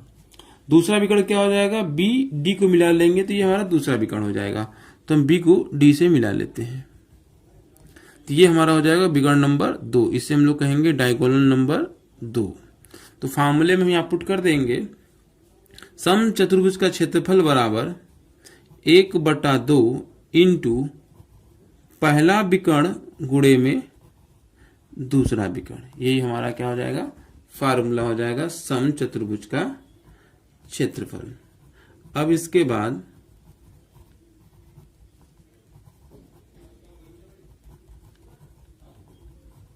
हम समचतुर्भुज के क्षेत्रफल का दूसरा फार्मूला कैसे निकाला जाएगा ये देखेंगे।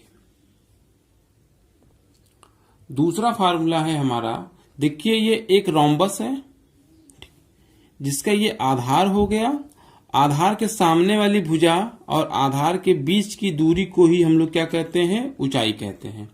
जब आपको आधार दिया रहे और ऊंचाई दिया रहे और रोम्बस का एरिया निकालने के लिए कहा जाए तो फार्मूला बनेगा हमारा समचतुर्भुज का क्षेत्रफल,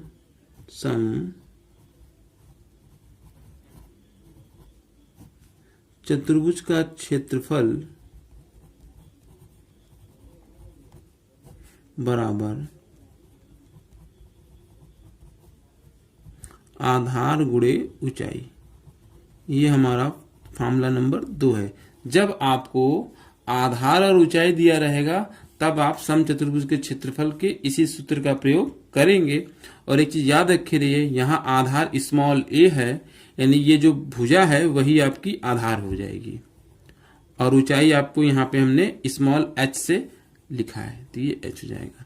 क्षेत्रफल को हम लोग कैपिटल ए से लिखते हैं, इसलिए एरिया बराबर a इंटू एच हमें प्राप्त हो जाएगा।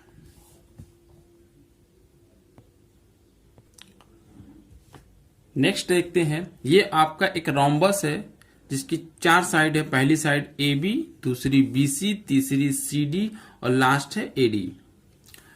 परिभाषा में लिखा था कि इनके जो विकर्ण है, यानी पहला विकर्ण ए सी और दूसरा विकर्ण बी डी, एक दूसरे को समकोण पर समद्विभाजित करते हैं।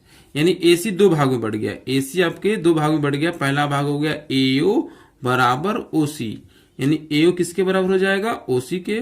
दूसरा विकर्ण होगा, दूसरा जो विकर्ण है बीडी, वो ओ बिंदु पर 2 भागों में बढ़ गया। पहला भाग हो गया बीओ, दूसरा भाग हो गया ओडी, ये दोनों भाग आपस में क्या हो जाएंगे, बराबर हो जाएंगे। अब हम यहां पर देखेंगे, जैसे अगर हमें एओ फाइंड आउट करना हो, देखिए एओ किसके बराबर है, ओसी के बराबर है। एओ जो है वो बराबर है ओसी के, और AC बराबर हम कह सकते हैं, AC देखिए 2 भागों में बढ़ा है, पहला भाग है AO, दूसरा भाग है OC, तो हम कह सकते हैं AO प्लस OC। अब यहां पर OC की जगह पर हम AO लिख देंगे, यानी AC बराबर AO और OC की जगह पे AO, तो AO हो जाएगा। और यहां पर इसको हम लोग डायगोनल नंबर 1 कहते हैं, यानी D1, यानी AC को हम लोग डायगोनल नंबर 1 कहते हैं, और BD को हम क्या कहते हैं, ये दूसरा विकर्ण है ना, दूसरे विकर्ण को D2 कहते हैं, यानी डायगोनल नंबर 2 कहेंगे, इसको हम लोग कहेंगे D2। देखिए AC क्या हो जाएगा, अब AC की जगह पे क्या लिख देंगे हम लोग, डायगोनल नंबर 1 लिख देंगे, बराबर AO और AO मिलकर के हो जाएगा 2AO, और AO बराबर हमें प्राप्त हो जाएगा, 2 चला जाएगा D1 के नीचे, तो D1/2। ये हो जाएगा हमारा AO बराबर D1/2। इसी तरीके से हम BD में देखेंगे। BD जो दूसरा विकर्ण है वो 2 भागों में बढ़ गया। BO बराबर OD किधर बढ़ जाएगा, BO बराबर OD। और विकर्ण क्या है दूसरा, BD है, तो हम यहां लिखेंगे BD बराबर BD बराबर BO प्लस OD। तो BD बराबर ये आप लिखेंगे BO प्लस OD की जगह पर हम लिख देंगे BO। तो BD बराबर ये हो जाएगा 2BO। अब BD की जगह पे क्या लिखेंगे हम लोग, D2 लिख देंगे, डायगोनल नंबर 2, और 2 से इसमें हम क्या कर देंगे, भाग कर देंगे, लिख लेंगे। तो D2/2 इक्वल टू, ये 2 चला गया इसके नीचे, BO। ये हमें BO फाइंड आउट हुआ। अब क्या करेंगे, इन दोनों में रिलेशन निकालेंगे। तो देखिए AOB एक समकोण त्रिभुज है, और समकोण त्रिभुज में हम पाइथागोरस थ्योरम लगाएंगे। तो 90 डिग्री के सामने वाली भुजा होती है कर्ण। तो AB जो है ये आपकी भुजा है, समचतुर्भुज की भुजा, और जिसको हम लोग स्मॉल a से लिखते हैं। 90 डिग्री के सामने वाली भुजा है वो कर्ण होगी, और इस भुजा को हम लंब मान लेंगे और इस भुजा को आधार मान लेंगे। तो पाइथागोरस थ्योरम लगा देंगे, तो बनेगा त्रिभुज, समकोण त्रिभुज AOB में पाइथागोरस थ्योरम लगा देते हैं हम लोग। फार्मूला हो गया कर्ण का स्क्वायर, तो कर्ण इसमें आपका AB, तो लिखेंगे AB का स्क्वायर बराबर लंब का स्क्वायर, यानी AO हम लंब मान लेते हैं, AO स्क्वायर प्लस आधार BO कर देते हैं, तो BO का स्क्वायर। और AB को हम लोग यहाँ A लिखेंगे, तो यहाँ हम लिखेंगे A स्क्वायर। और A की वैल्यू देखिए फाइंड आउट की है D1/2, यानी पहला विकर्ण बटे 2, पहला विकर्ण बटे 2 का क्या, होल स्क्वायर, प्लस BO की जगह पे क्या लिखेंगे, दूसरा विकर्ण बटे 2, यानी D2/2 का होल स्क्वायर। ये हमारा फार्मूला नंबर 4 बना। ये फार्मूले का प्रयोग तब करेंगे जब 2 विकर्ण दिया हो और भुजा निकालना हो, या एक विकर्ण दिया गया हो, दूसरा विकर्ण निकालने की कहा जाए, तब भी हम इस सूत्र का प्रयोग करेंगे। एक बार सभी फार्मूले को एक जगह हम कलेक्ट कर देते हैं, जिससे आपको याद करने में थोड़ा आसानी होगा, सुविधा होगा। तो पहला फार्मूला हमारा था, हमारा समचतुर्भुज का परिमाप,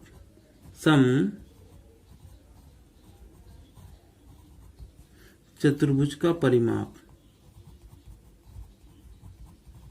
इसका फार्मूला था 4 गुणे भुजा, यानी 4a। दूसरा फार्मूला था समचतुर्भुज का क्षेत्रफल, समचतुर्भुज का क्षेत्रफल,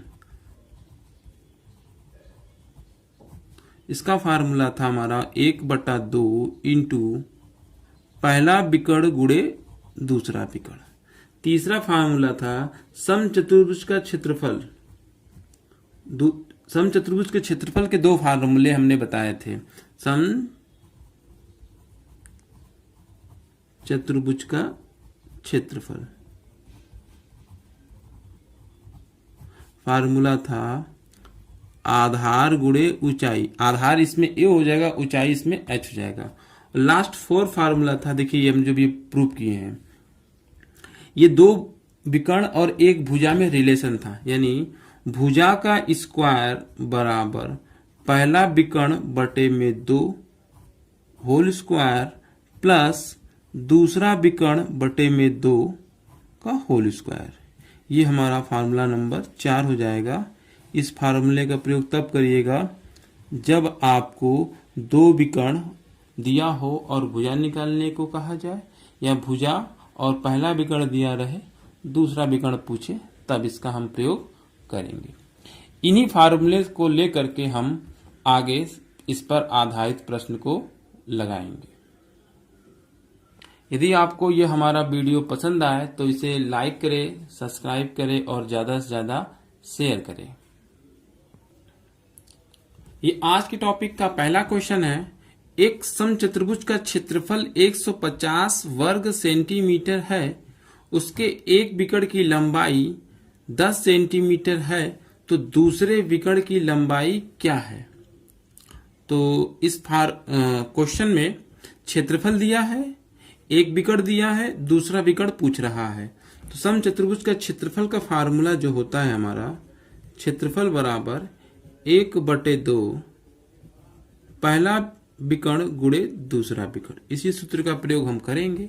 क्षेत्रफल कितना दे रखा है? 150, तो यहां लिखेंगे हम 150 बराबर 1/2 गुणे में पहला विकर्ण की लंबाई 10, तो यहां लिखेंगे 10 गुणे में दूसरे विकर्ण की लंबाई। अब इसको सॉल्व कर देंगे। क्या करेंगे? 2 से ये कैंसिल कर देंगे, 10 को 5 टाइम में जाएगा, और 5 से इसको कैंसिल कर देंगे तो ये चला जाएगा 30। यानी दूसरे विकर्ण की जो लंबाई आ गई हमारी 30 सेंटीमीटर। यही हमारा क्या कहलाएगा? आंसर। ये आज के टॉपिक का क्वेश्चन नंबर 2 है। एक समचतुर्भुज के विकर्णों की लंबाइयां क्रमशः 8 सेमी तथा 6 सेमी हैं। इस समचतुर्भुज की भुजा की लंबाई है।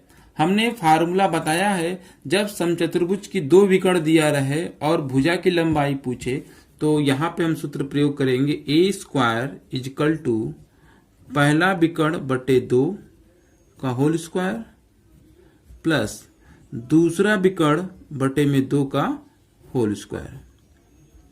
तो पहला विकर्ण देखिए कितना है? 8, तो हम यहां लिखेंगे 8/2 का होल स्क्वायर, और दूसरा विकर्ण दिया है 6, तो यहां लिखेंगे 6/2 का होल स्क्वायर। अब इसको सॉल्व कर देंगे। 2 से 8 को कैंसिल कर देंगे तो 4 टाइम में चला जाएगा, 2 को 6 से कैंसिल कर देंगे 3 टाइम में, तो 4 का स्क्वायर हो जाएगा आपका 16 प्लस 3 का स्क्वायर हो जाएगा आपका 9। 16 में 9 जोड़ देंगे तो हो जाएगा हमारा 25। 25 हमारा 5 का स्क्वायर होता है। a² बराबर 5 स्क्वायर। तो हम क्या करेंगे? स्क्वायर से स्क्वायर कैंसिल हो जाएगा हमारा, और a बराबर हो जाएगा 5 सेंटीमीटर। यही रोम्बस की भुजा है। ये आज के टॉपिक का क्वेश्चन नंबर 3 है। यदि किसी समचतुर्भुज की एक भुजा तथा उसके एक विकर्ण की माप क्रमशः 10 सेमी और 16 सेमी हो तो क्षेत्रफल क्या होगा? अब देखिए, एक भुजा दिया है और एक विकर्ण दिया है और आपसे क्षेत्रफल पूछ रहा है, तो आप दूसरा विकर्ण निकाल लीजिए।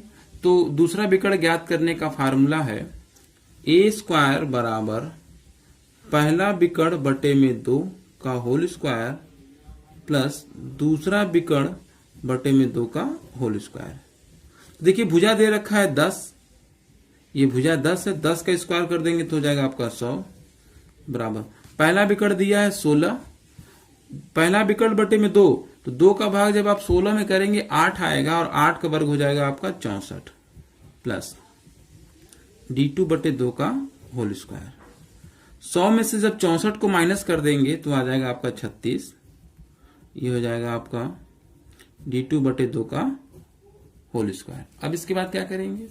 36 किसका वर्ग होता है? 6 का वर्ग। 6 का स्क्वायर बराबर d2/2 का होल स्क्वायर। स्क्वायर से स्क्वायर कट जाएगा। अब 2 को गुणा 6 में करा दीजिएगा तो आ जाएगा दूसरा विकर्ण हमको मिल जाएगा 12 सेंटीमीटर। हमें क्या निकालने कहा है? इसका क्षेत्रफल निकालने कहा गया है। तो इसके क्षेत्रफल का फार्मूला हम यहां लिख देते हैं। समचतुर्भुज का क्षेत्रफल का फार्मूला होता है हमारा क्षेत्रफल बराबर 1/2 गुणे में पहला विकर्ण गुणे दूसरा विकर्ण। 1/2 पहला विकर्ण पहले से दे रखा है 16, तो यहां लिख देंगे 16 गुणे में दूसरा विकर्ण हमने निकाला है 12, तो हम यहां लिख देंगे 12। 2 से 16 को कैंसिल करेंगे 8 बार में जाएगा, 12 8 96, तो 96 सेंटीमीटर स्क्वायर। ये हमारा क्षेत्रफल प्राप्त हो जाएगा और यही हमारा क्या कहलाएगा? आंसर कहलाएगा। ये आज के टॉपिक का क्वेश्चन नंबर 4 है। एक समचतुर्भुज के विकर्ण क्रमशः 32 सेमी और 24 सेमी है, तो इसका परिमाप होगा। हमें समचतुर्भुज का परिमाप निकालना है। परिमाप निकालने से पहले हमें भुजा निकालना होगा, और भुजा निकालने के लिए क्लू दिया है। पहला विकर्ण दिया है और दूसरा विकर्ण दिया है। हमने इस पर आधारित सूत्र लिखवा चुके हैं। अगर आपको दो विकर्ण दिया रहे और भुजा निकालना हो तो पहला भुजा का स्क्वायर बराबर पहला विकर्ण बटे 2 का स्क्वायर प्लस दूसरा विकर्ण बटे में 2 का होल स्क्वायर। आप देखेंगे पहला विकर्ण 32 है, तो यहां लिखेंगे 32 बटे 2 का होल स्क्वायर प्लस दूसरा विकर्ण कितना दे रखा है 24, तो यहां लिखेंगे 24 बटे में 2 का होल स्क्वायर। अब इसके बाद 2 को 32 से काट देंगे आएगा 16, और 2 को 24 से काट देंगे हो जाएगा आपका 12। 16 का स्क्वायर होगा 256 प्लस 12 का स्क्वायर हो जाएगा आपका 144।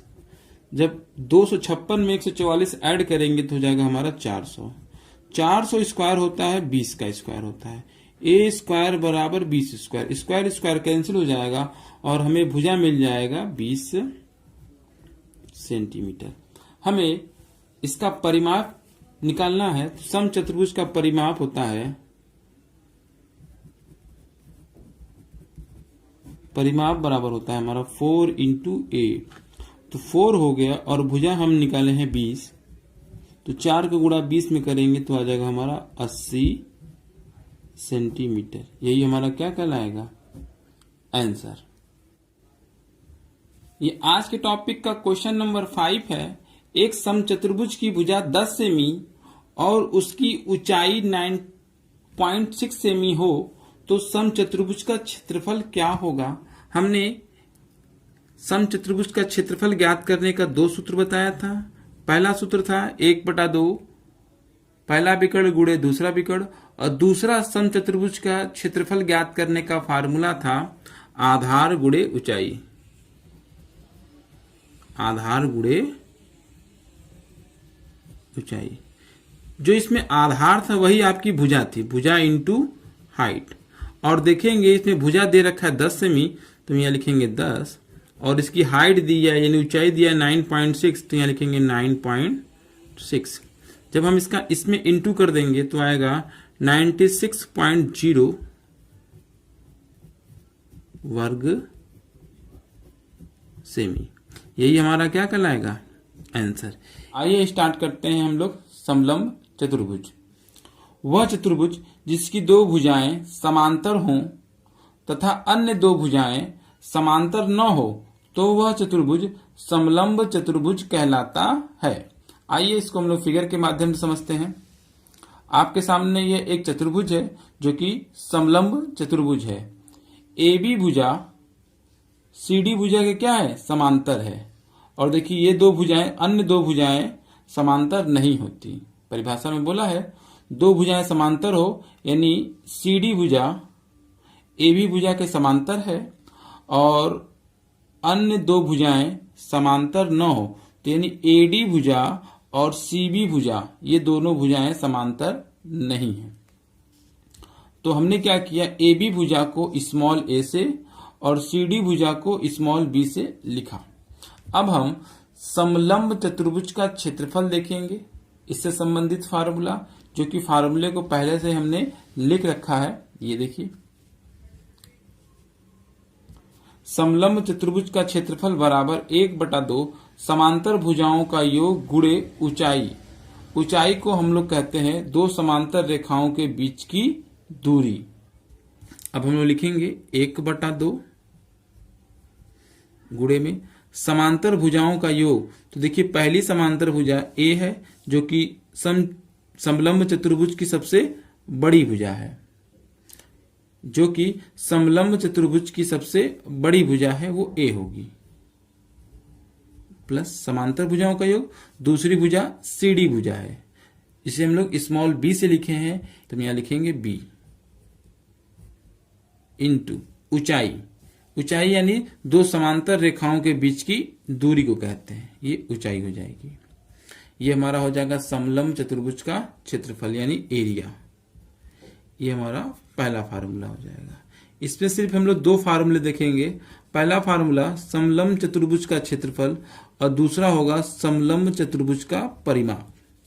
दूसरा फार्मूला जो होगा हमारा समलंब चतुर्भुज का परिमाप।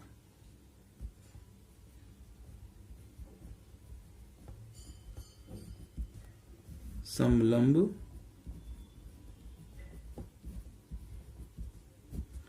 चतुर्भुज का परिमाप।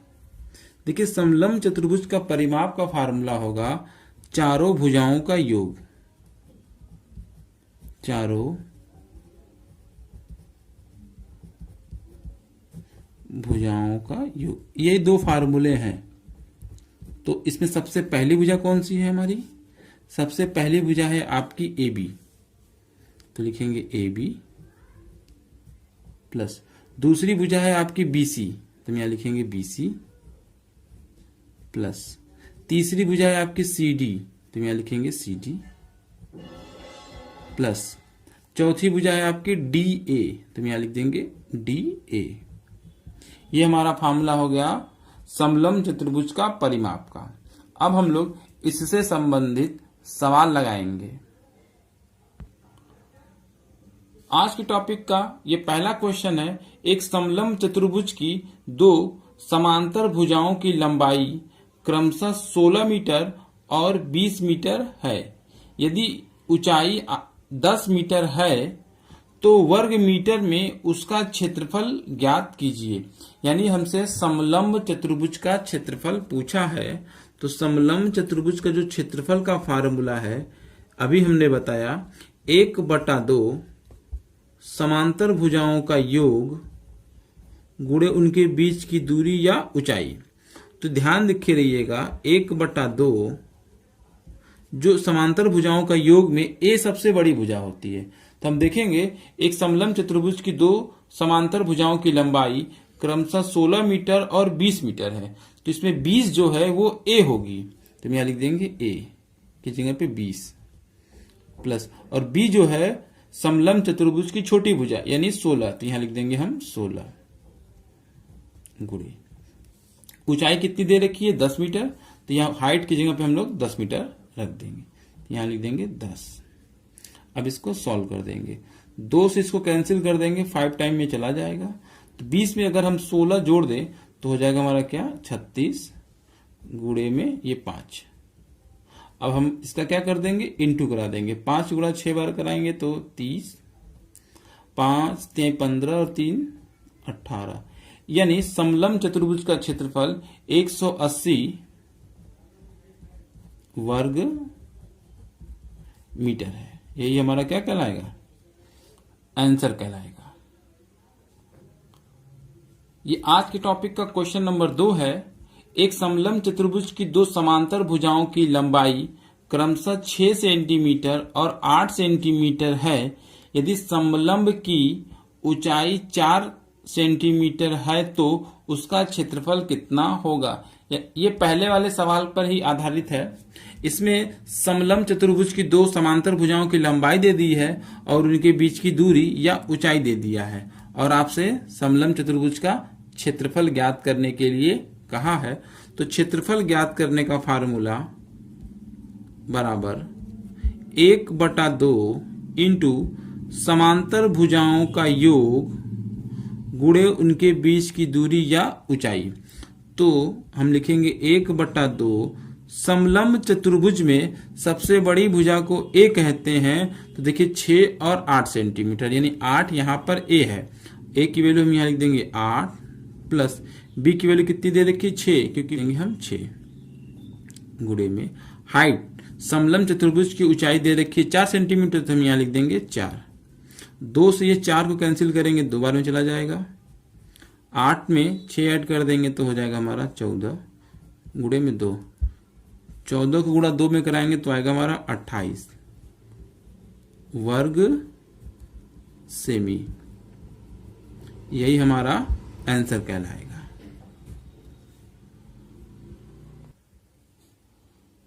ये आज के टॉपिक का क्वेश्चन नंबर 3 है, एक समलंब चतुर्भुज की समांतर भुजाएं 18 सेंटीमीटर तथा 24 सेंटीमीटर है।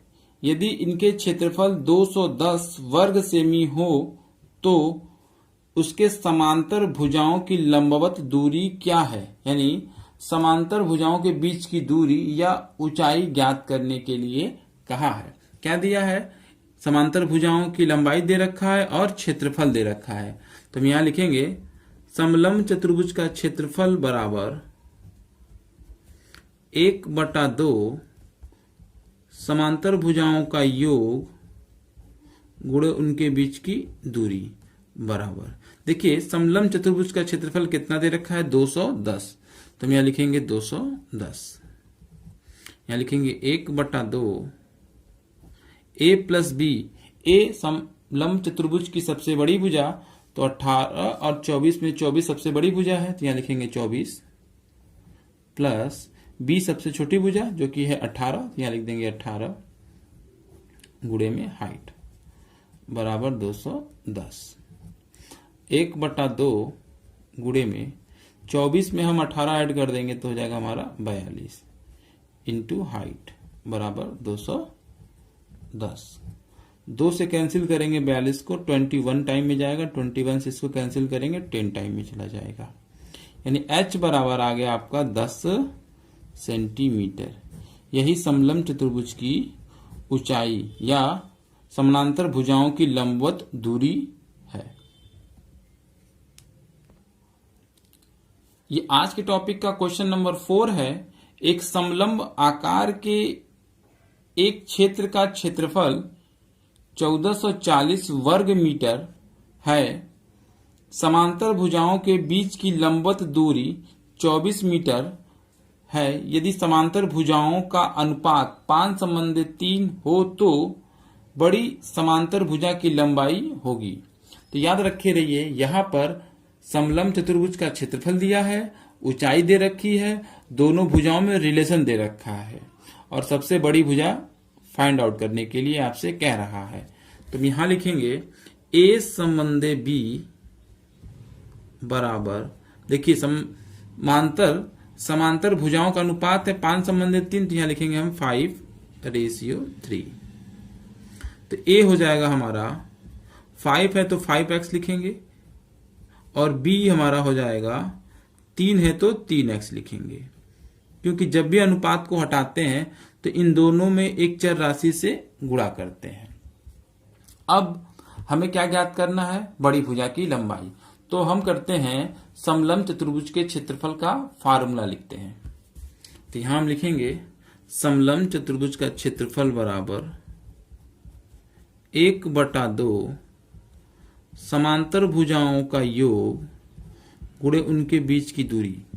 ये हमारा समलंब चतुर्भुज का क्षेत्रफल का फार्मूला हो गया।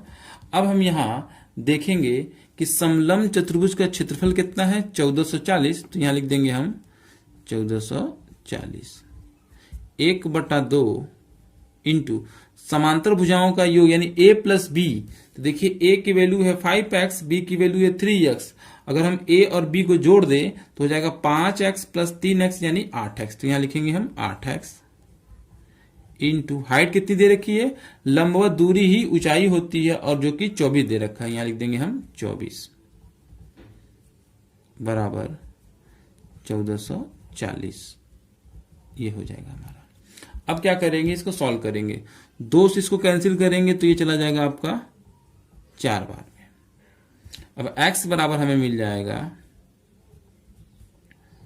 1440 बटे में 4 गुणे 24। अब क्या करेंगे? इसको सॉल्व करें या 12 के टेबल से कैंसिल करें। अगर 12 से करेंगे तो ये 2 बार में जाएगा और 12 से कैंसिल करेंगे तो ये चला जाएगा हमारा 120 बार में। 4 से कैंसिल करेंगे तो ये चला जाएगा हमारा 30 बार में और 2 से कैंसिल करेंगे तो ये चला जाएगा हमारा 15 बार में। यानी x की वैल्यू क्या मिल गई हमको? 15। हमसे बोला है बड़ी समांतर भुजा की लंबाई। तो हमने बताया था कि समलंब चतुर्भुज में a सबसे बड़ी भुजा होती है। तो 5x है तो 15 गुणा हम 5 में करा देंगे। तो यानी a बराबर 5 गुणे 15। 15 25 क्या हो जाएगा? 75 मीटर। ये समलंब चतुर्भुज की सबसे बड़ी भुजा है। उसी से रिलेटेड एक क्वेश्चन और है, ये आज का 5वां क्वेश्चन है। एक समलंब चतुर्भुज की समांतर भुजाओं की लंबाई का अनुपात 3:2 है। उनके बीच की न्यूनतम दूरी 15 सेंटीमीटर है तथा समलंब चतुर्भुज का क्षेत्रफल 450 वर्ग सेमी है। तदनुसार समांतर भुजाओं की लंबाई का योग कितना होगा। यानी यहां पर समांतर भुजा की दोनों भुजाओं का योग पूछा है। तो चलिए हम लोग फाइंड आउट करते हैं। तो सबसे पहले हम इसमें देखेंगे समांतर भुजाओं में कितने का अनुपात दे रखा है। यानी ए संबंधे बी आपका दे रखा है 3 संबंधे 2, तो यहां लिखेंगे हम 3:2। यहां ए बराबर हो जाएगा आपका 3 है तो 3x और बी बराबर हो जाएगा 2 है तो 2x।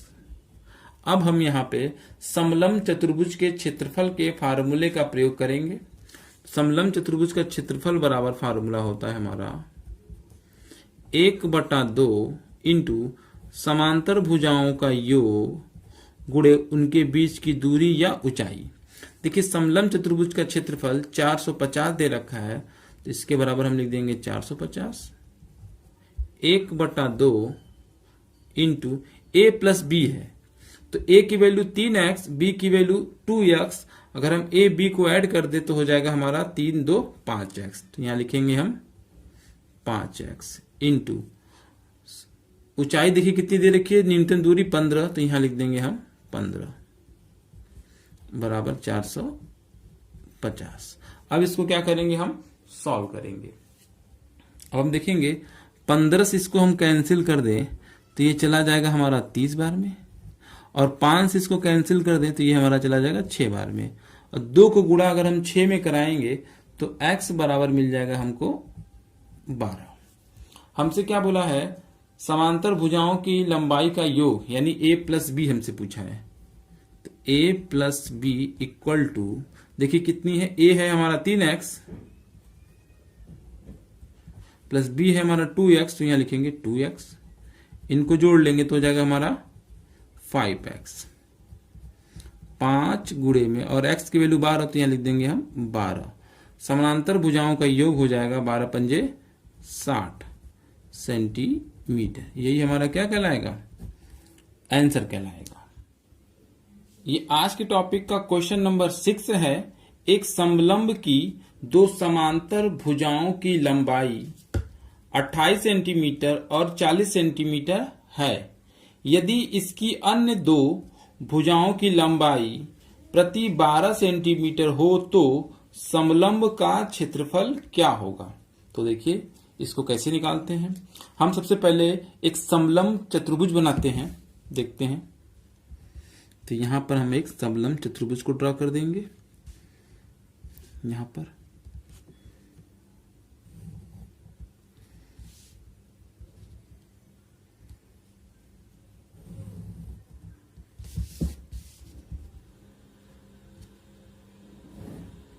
ये आपका एक समलंब चतुर्भुज है जिसके शीर्ष हैं ए, बी, सी और डी। समलंब चतुर्भुज में सबसे बड़ी भुजा है ए बी, और सबसे बड़ी भुजा की लंबाई दे रखी है 40 सेंटीमीटर। तो ए बी आपका 40 सेंटीमीटर, ए बी को ही हम लोग क्या कहते हैं, स्मॉल ए। ये आपका 40 सेंटीमीटर हो गया। समलंब चतुर्भुज की ये छोटी भुजा हो गई। समानांतर भुजाओं में ये छोटी भुजा होगी सी डी, जिसको हम लोग स्मॉल बी कहते हैं, और जिसका लेंथ दे रखा है 28 सेंटीमीटर। तो यहां लिख देंगे हम 28 सेंटीमीटर। अब इसके बाद बोला है अन्य दो भुजाओं की लंबाई 12 सेंटीमीटर है। तो ये भुजा आपकी हो जाएगी 12 और ये वाला भी हो जाएगा आपका 12। अब हम क्या करेंगे, डी से ए बी पर एक लंब देंगे। डी से ए बी पर एक लंब रेखा खींचेंगे जो बिंदु ई पर कटेगा, और सी से भी हम ए बी भुजा पर एक लंब खींचेंगे जो कि आप बिंदु पर मिलेगा। अगर ये लंब खींचे तो इधर भी 90 डिग्री का कोण बनेगा और इधर भी, और इस साइड भी आपका क्या बनेगा, 90 डिग्री का कोण बनेगा और इधर भी बनेगा। एक चीज ध्यान दीजिएगा, यदि आपकी डी सी के बीच की दूरी है 28 सेंटीमीटर, तो ई और एफ के भी बीच की दूरी कितनी हो जाएगी, 28 सेंटीमीटर। तो 40 में से 28 माइनस हो गया तो बचा कितना, 12 सेंटीमीटर। तो उसमें से आधा ये हो जाएगा, ये 6 सेंटीमीटर हो जाएगा और एफ से बी के बीच की दूरी भी 6 सेंटीमीटर हो जाएगा।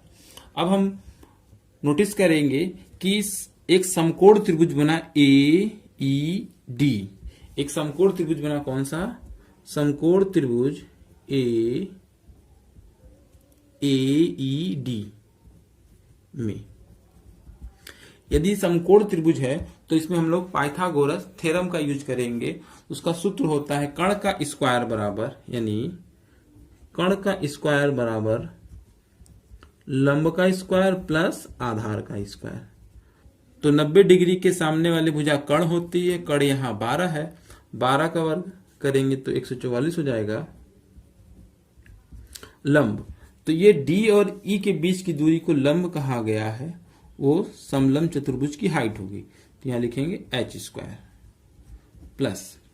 अब आधार की बात आती है, तो ए से ई के बीच की दूरी को आधार कहा गया है, तो ये हमारा 6 का वर्ग कर देंगे तो हो जाएगा हमारा 36। अब क्या करेंगे, 36 लाएंगे, 144 में से माइनस कर देंगे। जब 144 में से 36 माइनस करेंगे तो आएगा हमारा 108, यानी h स्क्वायर बराबर आ जाएगा हमारा 108। h बराबर अंडर रूट में 108 लिख देंगे, 108 सॉरी। अब 108 का हम क्या करेंगे, फैक्टर करेंगे। यदि हम 108 का फैक्टर करें तो ये हो जाएगा 36 गुणे 3, 36 का वर्गमूल होता है 6 और अंडर रूट में 3 रह जाएगा। ये समलंब चतुर्भुज की हाइट आ गई। और हमें समलंब चतुर्भुज का क्षेत्रफल पूछा है, तो समलंब चतुर्भुज के क्षेत्रफल का फार्मूला होता है हमारा 1/2 समांतर भुजाओं का योग गुणे उनके बीच की दूरी। देखिए 1/2 इंटू ए प्लस बी, समांतर भुजाओं का योग, यानी ए और बी दे रखा है। देखिए ए 40 दे रखा है और बी 28 दे रखा है, यानी ए प्लस बी करना है, तो हमें 40 में 28 जोड़ देंगे तो हो जाएगा हमारा 68 इंटू हाइट। देखिए हमने भी फाइंड आउट किया है, हाइट है हमारा 6√3, तो यहां लिखेंगे हम लोग 6√3। अब 2 से 6 को काट देंगे, 3 बार में चला जाएगा। अब क्या करेंगे, 3 का इसमें गुणा करा देंगे। 3 का गुणा जब 8 में कराएंगे 24, 2 3 6 18 और 2 20, यानी 204 करणी में 3 वर्ग सेमी। यही हमारा क्या कहलाएगा, आंसर कहलाएगा। ये आज के टॉपिक का क्वेश्चन नंबर 7 है। एक समलंब चतुर्भुज की समांतर भुजाएं 25 सेंटीमीटर तथा 45 सेंटीमीटर है तथा अन्य 2 भुजाएं बराबर हैं। क्या बोला है प्रश्न में, तथा अन्य 2 भुजाएं बराबर हैं जिनमें से प्रत्येक की लंबाई 15 सेंटीमीटर है, तो समलंब चतुर्भुज का क्षेत्रफल क्या होगा। तो सबसे पहले हम यहाँ पे एक समलंब चतुर्भुज का चित्र बनाएंगे।